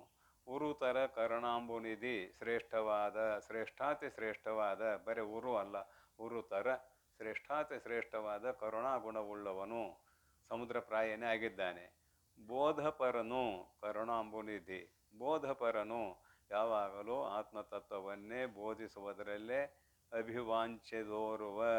ಅಭಿವಾಂಚೆ ಇಚ್ಛೆಯನ್ನು ತೋರುವ, ಪ್ರಕಟಪಡಿಸುವ ಕೃತಕೃತ್ಯನೇ ಪರಮ ಸದ್ಗುರುವೆಂದು ತಿಳಿ ನೀರೇ. ಈತನು ಪರಮ ಸದ್ಗುರು ಅಂತ ಗುರುವಿನ ಸ್ವಲ್ಪ ಭೇದಗಳನ್ನು ಇಲ್ಲಿ ಹೇಳಿದ್ರು. ಎಷ್ಟು ಭೇದ ಹೇಳಿದ್ರು? 4 ಭೇದ ಹೇಳಿದ್ರು ಇಲ್ಲಿ ಭಾಳ ಮಾಡಿ. ಕಾಮಿನಿ 1, ಜಗತ್ರಯದಳು 2, ಸತ್ವದಿಂದ 3, ಅನಿಮಾದಿ 4, 5 ಗುರುಗಳ ಭೇದವನ್ನು ಇಲ್ಲಿ ಹೇಳಿದರು. ಸತ್ವಗುಣ, ರಜೋಗುಣ, ತಮೋಗುಣ, ಗುಣಗಂಧ, ಆಮೇಲೆ ಇವನು ಪರಮ ಸದ್ಗುರು ಅಂತ 5 ಮಂದಿ ಹೇಳಿದರು. ಮುಂದೆ 3 ಮಂದಿ ಹೇಳ್ತಾರೆ ನೋಡ್ರಿ. ತರುಣಿ ಸೂಚಕನು ವಾಚಕನು ಕಾರಕನು ಎಂದು ಗುರು ಮೂವರವರ ಅಂದವನು ಕೇಳು. 1ನೇ ಪದ್ಯದಲ್ಲಿ 5 ಜನ ಆದರು, ಅಂದ್ರೆ ವಿಭಾಗ ಮಾಡಿದ್ರು ಅಷ್ಟೇ, ಮತ್ತೇನಲ್ಲ. ಯಾಚಕ, ವಾಚಕ, ಪಾಠಕ ಅಂತ ಹೇಳ್ತೇವೆ ನಾವು. ಯಾಚಕ, ವಾಚಕ, ಪಾಠಕ. ಪಾಠ ಮಾಡುವಾಗ ಪಾಠಕ ಅಕ್ಕನ, ಭಿಕ್ಷಾ ಬೇಡುವಾಗ ಯಾಚಕ ಅಕ್ಕನ, ಪಾಠ ಮಾಡುವಾಗ ಪಾಠಕ, ವಾಚಕ ಅಂದರು ಅದೇ, ಓದುವಾಗ ವಾಚಕ ಅಕ್ಕನ ಅಂತ ಬೇಕಾದ್ರೆ ಜೋಡಿಸ್ಬೋದು. ಯಾಚಕ ಪಾಚಕ ಅಂತ ಒಂದು ಹಾಕ್ತೇವೆ. ಪಾಚಕ ಅಂದ್ರೆ ಅಡುಗೆ ಮಾಡುವವನು ಅಂತ. ಯಾಚಕ ಭಿಕ್ಷಾ ಬೇಡವ. ಪಾಠಕ ಅಂದ್ರೆ ಪಾಠ ಮಾಡವನು. ವಾಚಕ ಅಂದರೂ ಅದೇ ಅರ್ಥ, ಪಾಠಕ ಅಂದರೂ ಅದೇ ಅರ್ಥ, ಬೇರೆ ಏನಿಲ್ಲ. ಮುಂದೆ 3 ಮಂದಿ ಹೇಳ್ತಾರೆ ನೋಡ್ರಿ. ತರುಣಿ ಸೂಚಕನು ವಾಚಕನು ಕಾರಕನೆಂದು ಗುರು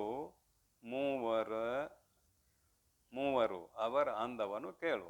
ಇಲ್ಲಿ ಹೆಸರಷ್ಟೇ, ನಾಮ ಸಂಕೀರ್ತನ ಅಷ್ಟೇ, ಮತ್ತೇನಿಲ್ಲ.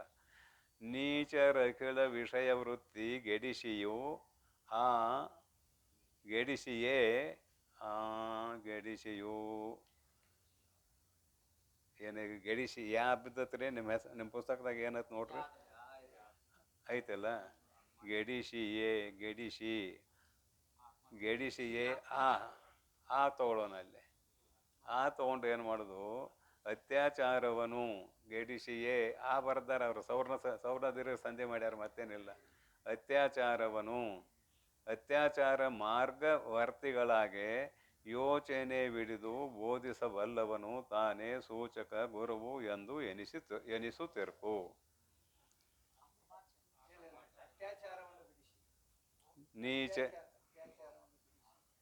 ಏನು ನೀಚರ ಅಖಿಳ ವಿಷಯವೃತ್ತಿ ಗೆಡಿಸಿಯೇ ಅಂತ ನಾವು ಓದಿದ್ದೇನೆ. ಆ ಬಿದ್ದತೆಯಲ್ಲಿ ಅಕಾರ ತಗೋಬೇಕು ನಾವು. ಅತ್ಯಾಚಾರ ಮಾರ್ಗವರ್ತಿಗಳು ಹಾಗೆ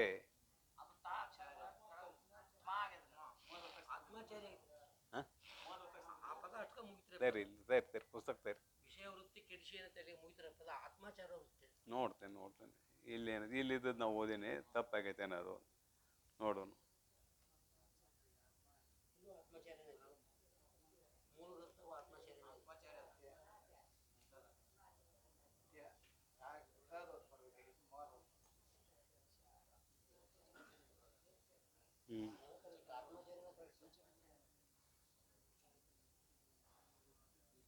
ಹೆಂಗೈತಲ್ಲ ಗೆಡಿಸಿ ಯಾನಾಗತ್ತಲ್ಲ ಇಲ್ಲೂ.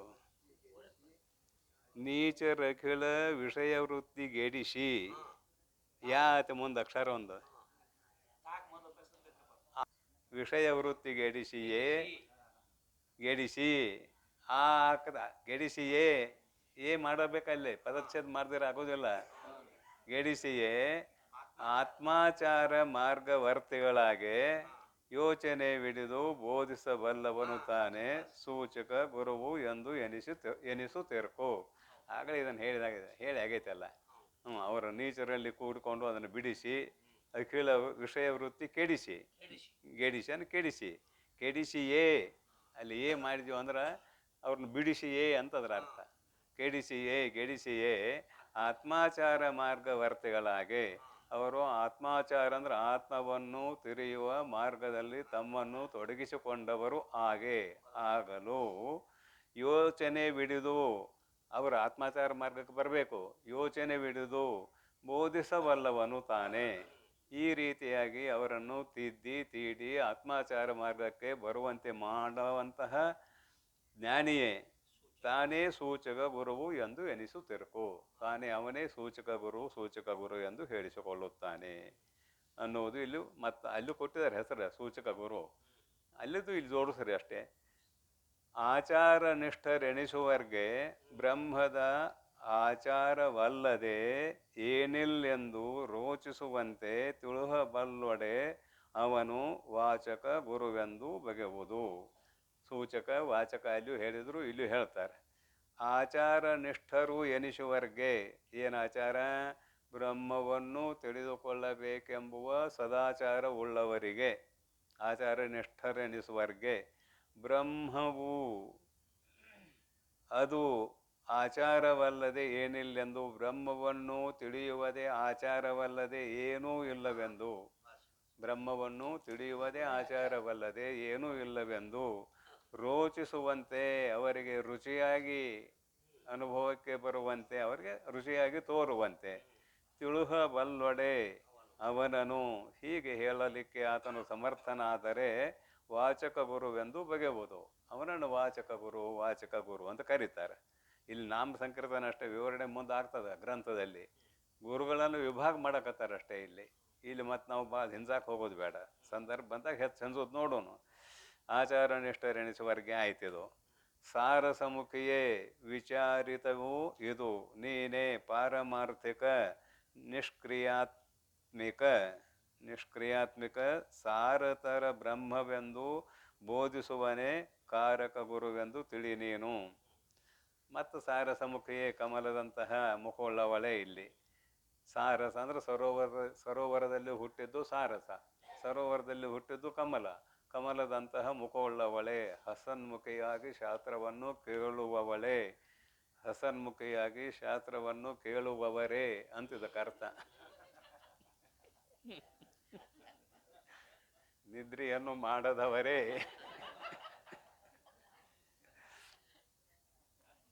ಸಾರಸಮುಖಿಯೇ, ವಿಚಾರಿತವೂ ಇದು ವಿಚಾರಣೀಯವಾದ ವಿಷಯ. ನೀನೇ ಪಾರಮಾರ್ಥಿಕ ನಿಷ್ಕ್ರಿಯಾತ್ಮಕ ಬೀಳ್ಬೇಕಾಗಿತ್ತದು, ನಿಷ್ಕ್ರಿಯಾತ್ಮಕ ಬಿದ್ದತಿ. ನೋಡೋಣ ಆಮೇಲೆ. ಈಗ ನಿಷ್ಕ್ರಿಯಾತ್ಮಕ ಅಂದ್ರೂ ಏನು ಅರ್ಥ ಕೆಡೋದಿಲ್ಲ, ನಿಷ್ಕ್ರಿಯಾತ್ಮಕ ಅಂದ್ರೂ ಏನು ಅರ್ಥ ಕೆಡೋದಿಲ್ಲ. ನಿಷ್ಕ್ರಿಯಾತ್ಮಕ ಸಾರತರ ಬ್ರಹ್ಮವೆಂದು. ಸಾರತರ ಏನು ಸಾರತರ ಅಂದ್ರೆ ಏನೆಲ್ಲವೂ ಅದರಲ್ಲೇ ಇದೆ, ಬ್ರಹ್ಮದಲ್ಲೇ ಇದೆ, ಅತ್ಯಂತ ಶ್ರೇಷ್ಠವಾದದ್ದು ಅಂತಿದೆ ಅಭಿಪ್ರಾಯ, ಮತ್ತೇನಲ್ಲ. ಬ್ರಹ್ಮವೆಂದು ಬೋಧಿಸುವನೇ ಕಾರಕ ಗುರುವೆಂದು ತಿಳಿ ನೀನು. ನಿಶ್ಚಯಾತ್ಮಕ ಸಾರತರ ಬ್ರಹ್ಮವೆಂದು ಬೋಧಿಸುವನೇ ಕಾರಕ ಗುರುವೆಂದು ತಿಳಿ ನೀನು. ಮತ್ತೇನಿಲ್ಲ, ಕಾರಕ ಗುರುವಿನ ಹೆಸರು ಹೇಳಿದ್ರಷ್ಟೇ, ಬ್ರಹ್ಮವನ್ನೇ ಬೋಧಿಸುವವನು, ಮತ್ತೇನಿಲ್ಲವ. ಇನ್ನು ವೇದಾಂತ ಸಿದ್ಧಾಂತ ಪುರಾಣ ಶಾಸ್ತ್ರಾದಿ ರಹಸ್ಯಾರ್ಥವೆಲ್ಲವ ಸಾದರದಿಂದೇ ತಿಳಿದು ಬೋಧಿಸಲು ಬಲ್ಲನು ಆ ದಯಾಮೂರ್ತಿ ಪರಮಗುರು. ಎಂದೊಮ್ಮೆ ಪರಮ ಸದ್ಗುರು ಅಂದರು, ಈಗ ಮತ್ತೆ ಪರಮಗುರು ಅಂದರು. ಒಟ್ಟು 8 ಮಂದಿ ಮಾಡಬೇಕಾಗೈತೆ ಅವ್ರಿಗೆ, ಹೆಸರು ಬೇರೆ ಬೇರೆ ಹೇಳೋದು, ಮತ್ತೇನಿಲ್ಲ. ವೇದಾಂತ ಸಿದ್ಧಾಂತ ಪಾರಗರು ಅಂತ ಬರ್ಕೊಂಡ್ರು ಕೆಲವು ಮಂದಿ. ಅದೇನು ಪಾರಗರ್ ಆಗಿದ್ರು ಏನೋ ಗೊತ್ತಿಲ್ಲ ಅಂತ ಹೇಳ್ತೀನಿ. ವೇದಾಂತ ಸಿದ್ಧಾಂತ ಇಲ್ಲಿ ಏನಿದೆ ಅಂದರೆ, ವೇದಾಂತ ಅಂದ್ರೆ ಆಗ ನಿಗಮ, ಸಿದ್ಧಾಂತ ಅಂದ್ರೆ ಆಗಮ. ಸಿದ್ಧಾಂತ ಅನ್ನೋ ಶಬ್ದದ ಆಗಮ ಶಾಸ್ತ್ರದಲ್ಲಿ ಬರುವಂಥದ್ದು. ಆಮೇಲೆ ವೇದಾಂತ ಅನ್ನೋದು ವೇದಗಳಲ್ಲಿ ಬರುವಂಥದ್ದು, ನಿಗಮಗಳಲ್ಲಿ ಬರುವಂಥದ್ದು. ಇವು ಎರಡೂ ಏನು ಮಾಡ್ಯಾವ ಅಂತ ಕೇಳಿದರೆ, ವೇದಾಂತಕ್ಕೂ ಸಿದ್ಧಾಂತಕ್ಕೂ ಭೇದ ಇಲ್ಲ. ಉದಾಹರಣೆ ಸುಮ್ಮನೆ ನೆನಪು ಮಾಡ್ತೇನೆ. ಎಲ್ಲ ನದಿಗಳು ಹೇಗಾದರೂ ಹರಿಯಲಿ, ಆದ್ರೆ ಹೋಗಿ ಕೂಡುವುದೆಲ್ಲಿ ಅಂತ ಕೇಳಿದರೆ ಸಮುದ್ರದಲ್ಲಿ. ಸಮುದ್ರ ಒಂದೇ ಇದೆ, 7 ಸಮುದ್ರ ಅಂತ ಬರ್ದಾರ ಪುರಾಣದಲ್ಲಿ, 4 ಸಮುದ್ರ ಅಂತೂ ಬರದ್ದಾರೆ. ಅದೇನೇನೋ ಬರ್ದಾರ ಬಿಡ್ರಿ, ಕಬ್ಬಿನ ಹಾಲಿನ ಸಮುದ್ರ ಅಂತ, ಮೊಸರಿನ ಸಮುದ್ರ ಅಂತ, ತುಪ್ಪದ ಸಮುದ್ರ ಅಂತ ಏನೇನೋ ಬರೆದಾರೆ ಪುರಾಣದಲ್ಲಿ ಇರುವಂಥ ಮಾತುಗಳವು. ಹ್ಞೂ ಅದನ್ನೇ ನಾವು ಹೇಳೋದು ಬೇಡ ಮಾರಾಯ. ಅಂತೂ ಸಮುದ್ರ ಮಥನ ಮಾಡುವಾಗ ಹುಟ್ಟೈತೆ ಅದು ಯಾವುದು, ದಾರು. ಅದು ಸಮುದ್ರ ಮಥನ ಕಾಲದಲ್ಲೇ ಹುಟ್ಟೈತಿ. ಅದನ್ನು ಪುರಾಣದ ಮಾತು, ಇವೆಲ್ಲ ಶಾಸ್ತ್ರದ ಮಾತಲ್ಲ ಮಾರಾಯರೆ, ಪುರಾಣದ ಮಾತು, ಅವು ರುಚಿ ಹತ್ತೋ ಮಾತ. ಈಗ ಏನು ಹೇಳ್ತೇನೆ, ಇಲ್ಲಿ 4 ಸಮುದ್ರ ಅಂತ ಏನೋ ಒಂದು ಕಲ್ಪನೆ ಮಾಡಿದೇವಲ್ಲ, ಇದು ಹೇಗೆ ಅಂತ ಕೇಳಿದರೆ 4 ಇಲ್ಲ, ಅಲ್ಲಿರೋದು ಒಂದೇ ಐತಿ. ದಿಕ್ಕುಗಳನ್ನು ಅನುಸರಿಸಿ 4 ಸಮುದ್ರಗಳು ಅಂತ ಬರೆದೇವು ನಾವು. ಈಗ ನಾನು ನಿನ್ನೂ ಹೇಳಿದ್ನಿ, ಇದು ನನಗೆ ಪೂರ್ವಕ್ಕೈತಿ, ಆ ಎದುರಿಗೆ ಕುಂತವ್ರಿಗೆ ಪಶ್ಚಿಮಕ್ಕೈತಿ. ಇದೇನು ಪಶ್ಚಿಮಕ್ಕೈತಿ ಅನ್ನೋದು, ಏನು ಪೂರ್ವಕ್ಕೈತಿ ಅನ್ನೋದು? ಅವಿಗೆ ಪಶ್ಚಿಮಕ್ಕೈತಿ, ನನಗೆ ಪೂರ್ವಕ್ಕೈತಿ. ಇದಕ್ಕೆ ಯಾವ್ದು ಹೇಳೋದು ನಾವು ಹೇಳ್ರಿ? ಇವು ಕಲ್ಪಿತ ಅಂತ ಅಷ್ಟೇ, ಮತ್ತೇನಲ್ಲ. ಪೂರ್ವ, ಪಶ್ಚಿಮ, ದಕ್ಷಿಣ, ಉತ್ತರ ಕಲ್ಪಿತ. ಇವು 4 ಸಮುದ್ರರ ಇರಲಿ, 3 ಇರಲಿ, 7 ಇರಲಿ, ಅದೆಲ್ಲ ಒಂದೇ ಜಲ. ಅಲ್ಲೇ ಹೋಗಿ ನದಿಗಳೆಲ್ಲ ಕೂಡ್ತಾವೆ. ನಿಮ್ಮ ಮಾರ್ಗ ಏನಾದರೂ ಇರಲಿ, ನಿಮ್ಮ ಮಾರ್ಗ ಯಾವ್ದಾರ ಕೈಕೊಡ್ರಿ ನೀವು. ಆದರೆ ಅದ್ವೈತ ಸಿದ್ಧಾಂತದಲ್ಲಿ ಸಮಸಮುಚ್ಚಯವನ್ನು ಅಂಗೀಕಾರ ಮಾಡಿದ್ದೇವೆ ಅಲ್ಲದೆ ಕ್ರಮ ಸಮುಚ್ಚಯವನ್ನು ಅಂಗೀಕಾರ ಮಾಡಿಲ್ಲ. ಕ್ರಮ ಸಮುಚ್ಚಯವನ್ನು ಅಂಗೀಕಾರ ಮಾಡಿದ್ದೇವಲ್ಲದೆ ಸಮಸಮುಚ್ಚಯವನ್ನು ಅಂಗೀಕಾರ ಮಾಡಿಲ್ಲ. ಸಮಸಮುಚ್ಚಯವನ್ನು ತೆಗೆದು ಹಾಕಿದೆವು. ಯಾಕಂದ್ರೆ ಕರ್ಮೋಪಾಸನೆಗಳು ಇಲ್ಲದೆ ಹೋದರೆ ಚಿತ್ತಶುದ್ಧಿ ಆಗೋದಿಲ್ಲ. ಕರ್ಮೋಪಾಸನೆಗಳು ಬೇಕಂದ್ಮೇಲೆ ಅದಾದ ಮೇಲೆ ಇದು ಅಂತ ಅರ್ಥ. ಕರ್ಮ ಮತ್ತು ಉಪಾಸನ ಅನುಷ್ಠಾನ ಮಾಡಿಕೊಂಬ ಬಿಡಿ ಹೇಳಿದ್ದಾರೆ, ಅವನು ಕೂಡಿಸಿ ಹೇಳಿದ್ದಾರೆ. ಈಶಾವಾಸ್ಯೋಪನಿಷತ್ನಲ್ಲಿ ಕರ್ಮ ಉಪಾಸನೆಗಳನ್ನು ಕೂಡಿಸಿ ಮಾಡಿದರೆ ಚಿತ್ತವು ಬಹಳ ಬೇಗ ಶುದ್ಧವಾಗುತ್ತದೆ ಅಂತ ಬರೆದ್ದಾರೆ. ಕರ್ಮ ಮೊದಲು ಅನುಷ್ಠಾನ ಮಾಡು, ಉಪಾಸನ ಆಮೇಲೆ ಅನುಷ್ಠಾನ ಮಾಡು, ಆಮೇಲೆ ಜ್ಞಾನ ಮಾರ್ಗಕ್ಕೆ ಬಾ ಅಂತ ಕೂಡ ಹೀಗೂ ಬರ್ಕೊಂಡ್ಬಂದಾರೆ. ಅಂದ್ರೆ ನಮಗೆ ಕರ್ಮವೂ ಬೇಕು. ಸರ್ವಾಪೇಕ್ಷಾಚೆ ಯಜ್ಞಾದಿ ಶ್ರುತೇ ಅಶ್ವವತ್ ಅಂತ ಇದಕ್ಕೊಂದು ಬ್ರಹ್ಮಸೂತ್ರನ ಬರ್ದಾರೆ. ಸರ್ವಾಪೇಕ್ಷಾತೆ ಸರ್ವಾಪೇಕ್ಷಾಚ ಯಜ್ಞಾದಿ ಶ್ರುತೇ ಅಶ್ವವತ್. ಅದಕ್ಕೊಂದು ದೃಷ್ಟಾಂತ ಕೊಟ್ಟಾರ ಅವರು. ಏನು ಕೊಟ್ಟಾರ ಅಂದ್ರೆ, ನಾವು ಕರ್ಮಕಾಂಡವನ್ನು ಅಂಗೀಕಾರ ಮಾಡ್ತೇವೆ, ಉಪಾಸನಾ ಕಾಂಡವನ್ನು ಅಂಗೀಕಾರ ಮಾಡ್ತೇವೆ, ಜ್ಞಾನಕಾಂಡವನ್ನು ಅಂಗೀಕಾರ ಮಾಡ್ತೇವೆ. ಜ್ಞಾನಕಾಂಡ ಅಂದರೆ ಕೇವಲ ಅಖಂಡ ಆತ್ಮತತ್ವವನ್ನು ಹೇಳುವಂಥದ್ದು. ಆದರೆ ಪೂರ್ವ ಪಕ್ಷಿ ಏನಂತಾನ ಅಂತ ಕೇಳಿದ್ರೆ, ಅಲ್ಲಿ ನೀವು ಕರ್ಮ ಮತ್ತು ಉಪಾಸನೆಗಳನ್ನು ತ್ಯಾಗ ಮಾಡ್ತಾರಲ್ಲ, ಕರ್ಮವನ್ನು ಬಿಡ್ಬೇಕಂತ ಹೇಳ್ತೀರಿ, ಉಪಾಸನೆಯನ್ನು ಬಿಡ್ಬೇಕಂತ ಹೇಳ್ತೀರಿ, ಮತ್ತು ಇದು ಹೆಂಗೆ ಯೋಗ ಅಂತ ಕೇಳಿದ್ರೆ ಅವ್ರು ಹೇಳ್ತಾರೆ ಅಶ್ವವತ್ ಅಂತಾರೆ ಅವರು. ಅಶ್ವವತ್ ಸರ್ವಾಪೇಕ್ಷಾಚ ಯಜ್ಞಾದಿ ಶ್ರುತೇ ಅಶ್ವವತ್. ಯಜ್ಞ ಯಾಗಾದಿ ಶ್ರುತಿಗಳನ್ನು ನಾವು ಯಾಕೆ ಅಂಗೀಕಾರ ಮಾಡಿದ್ದೇವೆ ಅಂದ್ರೆ ಚಿತ್ತಶುದ್ಧಿಗಾಗಿ ಅಂಗೀಕಾರ ಮಾಡಿದ್ದೇವೆ, ಮೋಕ್ಷಕ್ಕಾಗಿ ಅಂಗೀಕಾರ ಮಾಡಿಲ್ಲ. ಅಶ್ವವತ್ ಅಂತ ಒಂದು ದೃಷ್ಟಾಂತ ಕೊಟ್ಟಾರ, ಕುದುರೆಯಂತೆ ಅಂತ. ಕುದುರೆ ಏನು ಮಾಡ್ತದೆ ಅಂತ ಕೇಳಿದ್ರೆ, ವಜ್ಜೆ ಹೊರ್ತದ ಕುದುರೆ, ಅದು ನೇಗಿಲು ಕಟ್ಟಿದ್ರೆ ಅದು ಎಳೆಯುವುದಿಲ್ಲ. ನೇಗಿಲಕ್ಕೆ ಕಟ್ಟಿದರೆ ಕುದುರೆ ನೇಗಿಲವನ್ನು ಎಳೆಯುವುದಿಲ್ಲ, ವಜ್ಜೆ ಹೊರ್ತದ. ಹಾಗೆ ಕರ್ಮ ಚಿತ್ತಶುದ್ಧಿಗೆ ಅಷ್ಟೇ ಕಾರಣ, ಆದ್ರೆ ಮೋಕ್ಷಕ್ಕೆ ಕಾರಣ ಅಲ್ಲ ಅದು. ಕುದುರೆಯು ಹೇಗೆ ನೇಗಿಲವನ್ನು ಎಳೆಯಲಾರದೋ ಹಾಗೆ ಕರ್ಮವು ಮೋಕ್ಷಕ್ಕೆ ಕಾರಣ ಆಗಲಾರದು ಅಂತ ದೃಷ್ಟಾಂತ. ಅದು ಮೋಕ್ಷಕ್ಕೆ ಕಾರಣ ಆಗಲ್ಲ. ಮತ್ತೆ ಯಾತಕ್ಕೆ ಕಾರಣ ಅಂದ್ರೆ ಚಿತ್ತಶುದ್ಧಿಗೆ ಕಾರಣ. ನಾವೆಲ್ಲ ಅಂಗೀಕಾರ ಮಾಡ್ತೇವೆ, ಪರಂತು ಯಾವುದಕ್ಕೆ ಎಷ್ಟು ಅಂಗೀಕಾರ ಮಾಡ್ತೇವೆ ಅಂದ್ರೆ ಕರ್ಮವನ್ನು ಚಿತ್ತಶುದ್ಧಿಗಾಗಿ ಅಂಗೀಕಾರ ಮಾಡ್ತೇವೆ. ಭಗವತ್ಪಾದರಂತೂ ಅದಕ್ಕೆ ಬರದೇ ಇಟ್ಟಾರೆ, ಚಿತ್ತ ಶುದ್ಧಯೇ ಕರ್ಮ ನತು ವಸ್ತುಪಲಬ್ಧಯೇ ಅಂತ ಬರದೇ ವಿವೇಕ ಚೂಡಾಮಣಿಯಲ್ಲಿ ಬರದೇ ಇಟ್ಟಿದ್ದಾರೆ. ಅದಕ್ಕೆ ನಾವು ಎಲ್ಲವನ್ನೂ ಅಂಗೀಕಾರ ಮಾಡುತ್ತೇವೆ, ಆದರೆ ಕ್ರಮ ಸಮುಚ್ಚಯ ನಮ್ಮದು, ಸಮ ಸಮುಚ್ಚಯ ಅಲ್ಲ. ಅವ್ರಂತಾರೆ ಜ್ಞಾನ ಅಷ್ಟೇ ಇದ್ರೆ ಹೆಂಗೆ ಆಗ್ತದೆ, ಆಗೋದಿಲ್ಲ. ಆದರೂ ಕೂಡ ಕರ್ಮ ಕೂಡಿದ್ರೆ ಫಲ ಸಿಗ್ತದೆ ಅಂತ ಅವ್ರಂತಾರೆ. ಅವ್ರು ಅನ್ನೋದು ಹೊಂದೋದಿಲ್ಲ ಅಂತ 4ನೇ ಸಂಧಿಯಲ್ಲಿ ಸುಂದರವಾಗಿ ಖಂಡನೆ ಮಾಡ್ಕೊಂಡು ಬಂದಿದ್ದೇವೆ. ಜ್ಞಾನದೇ ಕರ್ಮದೇ ಜ್ಞಾನದೇ ಕರ್ಮದೇ ಜ್ಞಾನ ಕರ್ಮದೇ ಮುಕ್ತಿ ಘಟಿಸೋದು ನಿರ್ಮಲ ಜ್ಞಾನದಿಂದಲ್ಲದೆ ಎನ್ನುವ ಸೂತ್ರದಲ್ಲಿ ಅದನ್ನೆಲ್ಲ ಹೇಳ್ಕೊಂಡು ಬಂದಾಗಿದೆ. ಸುಮ್ಮನೆ ಸ್ಮೃತಿ ಪಥಕ್ಕೆ ತಂದು ಕೊಟ್ಟದ್ದಿಲ್ಲ ಅಷ್ಟೇ, ಮತ್ತೇನು ಕೆಲಸ ಇಲ್ಲ. ವೇದಾಂತ ಸಿದ್ಧಾಂತ ಎರಡೂ ಒಂದೇ. ಎಲ್ಲ ನದಿಗಳು ಹೋಗಿ ಸಮುದ್ರದಲ್ಲಿಯೇ ಕೂಡುವಂತೆ ಎಲ್ಲ ಸಿದ್ಧಾಂತಗಳು ಆತ್ಮತತ್ವದಲ್ಲಿಯೇ ಕೊನೆಗೊಳ್ಳಬೇಕು. ಇನ್ನೂ ಒಂದು, ಜ್ಞಾನ ಮಾರ್ಗವೇ ಕೊನೆಯ ಬಾಗಿಲು. ನಮಗೆ ಅಜ್ಞಾನದ ನಿವೃತ್ತಿ ಆಗಬೇಕಾದ್ರೆ, ಜನನ ಮರಣಗಳ ನಿವೃತ್ತಿ ಆಗಬೇಕಾದ್ರೆ ಸ್ವರೂಪದ ಜ್ಞಾನ ಆದಾಗಲೇ ಮೋಕ್ಷ ಆಗ್ತದೆ, ಈ ಅಜ್ಞಾನದ ನಿವೃತ್ತಿ ಆಗ್ತದೆ. ಇದು ಕೊನೆಯ ಬಾಗಿಲು ಜ್ಞಾನ. ಯಾವ ಜ್ಞಾನ? ಆತ್ಮಜ್ಞಾನ, ತನ್ನ ಸ್ವರೂಪದ ಜ್ಞಾನ. ಆತ್ಮ ಅಂದ್ರೆ ಎಲ್ಲರೂ ಇಟ್ಬಿಟ್ರೆ ಅವ್ನು ಹೋಗ್ಲಿ, ಅವ್ನು ದೂರ ಇದ್ದಾನೆ. ತನ್ನ ಸ್ವರೂಪದ ಜ್ಞಾನವೇ ಮೋಕ್ಷಕ್ಕೆ ಕಾರಣ. ತಾನೇ ಪರಬ್ರಹ್ಮ ಇದ್ದಾನೆ, ಆದರೆ ಭ್ರಾಂತಿಯಿಂದ ಜೀವಾತ್ಮ ಆಗಿದ್ದ ಅಷ್ಟೇ. ಹೀಗಾಗಿ ಇಲ್ಲಿ ವೇದಾಂತದ ಅರ್ಥ ಬೇರೆ ಅಲ್ಲ, ಸಿದ್ಧಾಂತದ ಅರ್ಥ ಬೇರೆ ಅಲ್ಲ, ಎರಡೂ ಒಂದೇ ಅನ್ನುವುದು ಶ್ರೀಮನ್ ನಿಜಗುಣ ಶಿವಯೋಗಿಗಳವರ ಹೃದಯ ಅಂತ ಮೊನ್ನೆ ಒಂದಿನ ಬಂದಿತ್ತು. ಇವತ್ತು ಕೂಡ ಅದನ್ನ ನೆನಪು ಮಾಡಿದ್ದೇನೆ. ವೇದಾಂತ ಬೇರೆ ಅಲ್ಲ, ಸಿದ್ಧಾಂತ ಬೇರೆ ಅಲ್ಲ. ವೇದಾಂತ ಎಲ್ಲ ವೇದಗಳು, ಸಿದ್ಧಾಂತ ಮತ್ತು ಪುರಾಣ ಅವು ಉಪಬ್ರಹ್ಮ ಅಂತ ಬರ್ದಾರ. ಪುರಾಣಗಳನ್ನು ಏನಂತಂದ್ರೆ ವೇದಾರ್ಥವನ್ನು ತಿಳಿಯುವುದಕ್ಕೆ ಸಹಾಯಕಗಳು ಅಂತ ಬರ್ದಾರೆ. ವೇದಾಂತವನ್ನು ತಿಳಿಯುವುದಕ್ಕೆ ಸಹಾಯಕಗಳು ಪುರಾಣ. ಶಾಸ್ತ್ರ ಆದಿ ಇದೇ ನುಡಿಯಲ್ಲಿದೆವೋ ಬೇರೆ ನುಡಿಯಲ್ಲಿದೆವೋ? ಇದ ನುಡಿಯಲ್ಲ. ಶಾಸ್ತ್ರಾದಿ ಎಲ್ಲವನ್ನು ಅಂತ ದ್ವಿತೀಯ ಭಕ್ತಿ. ರಹಸ್ಯಾರ್ಥ ಗೋಪ್ಯವಾದ ಅರ್ಥವನ್ನು ತಿಳಿಸತಕ್ಕಂತಹ, ಅದು ಗೋಪ್ಯವಾದ ಅರ್ಥ ಅಂದ್ರೆ ಏನು ಅನ್ನೋದು ಹೇಳ್ತೇನೆ. ಏನಂತಾರೆ? ದ್ವಾಸುಪರ್ಣ ಸಯುಜ ಸಖಾಯ ಸಮಾನ ವೃಕ್ಷಂ ಪರಿಷಶ್ವ ಜಾತೆ ತಯೋರನ್ಯ ಪಿಪ್ಪಲಂ ಸ್ವಾದ್ವತ್ತಿ ಅನಸ್ನನ್ಯೋ ಅಭಿಚಾಕಶೀತಿ ಅಂತ ಒಂದು ಉಪನಿಷತ್ತಿನ ಮಂತ್ರ ಮುಂಡಕದಲ್ಲಿ ಬರ್ತದೆ. ಇದು ಏನಂತಾರೆ ಅವರು? ದ್ವಾಸುಪರ್ಣ ಸಯುಜ ಸಖಾಯ ಸಮಾನ ವೃಕ್ಷಂ ಪರಿಷಶ್ವ ಜಾತೆ. ಎರಡು ಪಕ್ಷಿಗಳು ಒಂದು ಗಿಡದಲ್ಲಿ ಕುಳಿತಿವೆ, ಸಮಾನ ವೃಕ್ಷಂ ಪರಿಷಶ್ವ ಜಾತೆ. ಆದ್ರೆ ಒಂದು ಪಕ್ಷಿ ಹಣ್ಣು ತಿನ್ನಾಕತ್ತೈತೆ ಅಂತ, ಇನ್ನೊಂದು ಪಕ್ಷಿ ನೋಡಕತ್ತೈತೆ ಅಂತ. ಕೇವಲ ಅದನ್ನು ನೋಡ್ತಾ ಇದೆ, ಒಂದು ತಿನ್ನುತ್ತಾ ಇದೆ. ಇದು ದೃಷ್ಟಾಂತ. ದಾರ್ಷ್ಟಾಂತ ಏನು ಅಂತ ಕೇಳಿದರೆ, ಈ ಶರೀರವೆಂಬುವ ವೃಕ್ಷದಲ್ಲಿ ಜೀವಾತ್ಮ ಪರಮಾತ್ಮ ಎಂಬುವ ಎರಡು ಪಕ್ಷಿಗಳು ಕುಳಿತಿವೆ. ಜೀವಾತ್ಮನೆಂಬುವ ಪಕ್ಷಿ ಹಣ್ಣನ್ನು ತಿನ್ನುತ್ತಿದೆ, ಅಂದರೆ ಮಾಡಿದ ಕರ್ಮದ ಫಲವನ್ನು ಉಪಭೋಗಿಸುತ್ತಿದೆ. ಪರಮಾತ್ಮನೆಂಬುವ ಪಕ್ಷಿ ಕೇವಲ ಸಾಕ್ಷಿಯಾಗಿ ನೋಡುತ್ತಿದೆ.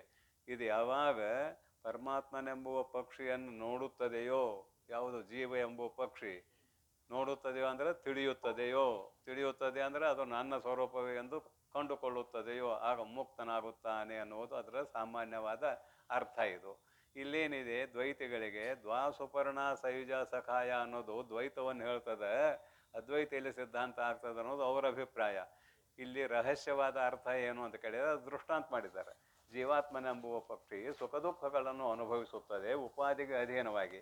ಇನ್ನೊಂದು ಎರಡು ಹೆಜ್ಜೆ ಮುಂದೆ ಹೋದ್ರೆ ಜೀವಾತ್ಮನೆಂಬುವ ಪಕ್ಷಿಗೆ ಸುಖನೂ ಇಲ್ಲ ದುಃಖನೂ ಇಲ್ಲ. ಮತ್ತೆ ಯಾರಿಗಿದೆ? ಅಂತಃಕರಣಕ್ಕಿದೆ, ಮನಸ್ಸಿಗಿದೆ. ಸುಖ ದುಃಖ ಮನಸ್ಸಿಗಿದೆ. ಜೀವಾತ್ಮನೆಂಬುವ ಪಕ್ಷಿಗೆ ಸಂಬಂಧವೇ ಇಲ್ಲ. ನಿಮಗೆಲ್ಲರಿಗೂ ತಿಳಿಯುವಂಗೆ ಒಂದು ದೃಷ್ಟಾಂತ ಮಾಡ್ತೇನೆ. ಚಿಲ್ಲು ಬಿದ್ದು ಕನ್ನಡಿ, ಚಿಲ್ಲು ಬಿದ್ದು ಕನ್ನಡಿ ಅನ್ಕೋತಕ್ಕದಿಲ್ಲ. ಅದಾಗ ಹಿಂದಿನ ಪಾರ್ದ ಏನು ಬರೆದಿರ್ತಾರ ಅದರಲ್ಲೇ ಹೋಗಿರ್ತದೆ. ಅದು ಚಿಲ್ಲು ಬಿದ್ದು ಕನ್ನಡಿ ಅಂತೇಳಿ ಅದ್ರ ಮುಂದೆ ಮುಖ ನೋಡ್ಕೊಡ್ರಿ. ನೀವು ಮುಖ ನೋಡ್ಕೊಂಡಾಗ ನಿಮ್ಮ ಮುಖದಾಗ ಅದು ಕಾಣ್ತತಿ, ಪ್ರತಿಬಿಂಬದಾಗ ಅದು ಕಾಣ್ತತಿ, ಕಲಿ ಕಲಿ ಕಾಣ್ತತಿ. ವಿಚಾರ ಮಾಡಿದರೆ ಆ ಕಲೆ ಅನ್ನುವುದು ಪ್ರತಿಬಿಂಬದಲ್ಲಿಯೂ ಇಲ್ಲ. ಯಾಕಂದ್ರೆ ಕನ್ನಡಿಯಾಗತ್ತದವ, ಪ್ರತಿಬಿಂಬದಲ್ಲೂ ಇಲ್ಲ. ಕಂಡ ಮಾತ್ರಕ್ಕೆ ಐತೆ ಅಂತ ಸಿದ್ಧ ಆಕತೇನೆ ಇಲ್ಲ. ಹಾಗೆ ಸುಖ ದುಃಖ ಅಂತಃಕರಣಕ್ಕೆ ಇವೆ ಅಲ್ಲದೆ ಚೇತನವಾಗಿರುವ ಜೀವಾತ್ಮನಿಗೆ ಸುಖನೂ ಇಲ್ಲ ದುಃಖನೂ ಇಲ್ಲ. ವಿಚಾರ ಮಾಡಿ ನೋಡಿದರೆ ಇಲ್ಲಿ ಭ್ರಾಂತಿ ಆಗೈತೆ ನಿಮ್ಗಂತ ನಾವು ಅದ್ವೈತಗಳೇನು ಹೇಳ್ತೇವೆ. ಜೀವಾತ್ಮನಿಗೆ ಸುಖ ದುಃಖದ ಭಾನ ಇಲ್ಲ. ಅಖಂಡ ತತ್ವಕ್ಕೆ ಎಲ್ಲಿದಿರ್ತದೆ ಸುಖ ದುಃಖದ ಭಾನ? ದ್ವೈತ ಎಲ್ಲಿರ್ತದೆ? ದ್ವೈತ ಇಲ್ಲವೇ ಇಲ್ಲ. ನಿನಗೆ ಭ್ರಾಂತಿ ಆಗೈತಿ ಅಂತ ಹೇಳ್ತೇವೆ. ಹೀಗೆ ವಿಚಾರ ಮಾಡಿದಾಗ ಇಲ್ಲಿ ಏನಾಯ್ತಂದ್ರೆ ಶಾಸ್ತ್ರಾದಿ ರಹಸ್ಯಾರ್ಥ, ಇದು ರಹಸ್ಯ. ದ್ವಾಸುಪರ್ಣ ಸಯುಜ ಸಕಾಯ ಅನ್ನೋದು ರಹಸ್ಯಾರ್ಥ. ಈ ರಹಸ್ಯಾರ್ಥವೆಲ್ಲವನ್ನು ಸಾದರದಿಂದೇ ತಿಳಿದು ಬೋಧಿಸಲು, ಆದರದಿಂದೇ ಪ್ರೀತಿಯಿಂದ ತಿಳಿದು ಬೋಧಿಸಲು ಬಲ್ಲನು ಆ ದಯಾಮೂರ್ತಿ ಪರಮಗುರು ಅಂತ ಹೇಳಿದರು. ಇನ್ನೂ ಅದಾವಪ್ಪ, ಇನ್ನೂ ನುಡಿಗಳದಾವು, ಮುಗಿದಿಲ್ಲ. ಮುಂದಿನ ವಿಷಯವನ್ನು ಮತ್ತು ಮುಂದಿನ ಪ್ರವಚನದಲ್ಲಿ ತಿಳಿಯೋಣವೆಂದು ಹಾರೈಸಿ ವಿರಮಿಸುತ್ತೇನೆ. ಓಂ ತತ್ಸತ್ ಪರಬ್ರಹ್ಮಣೇ ನಮಃ.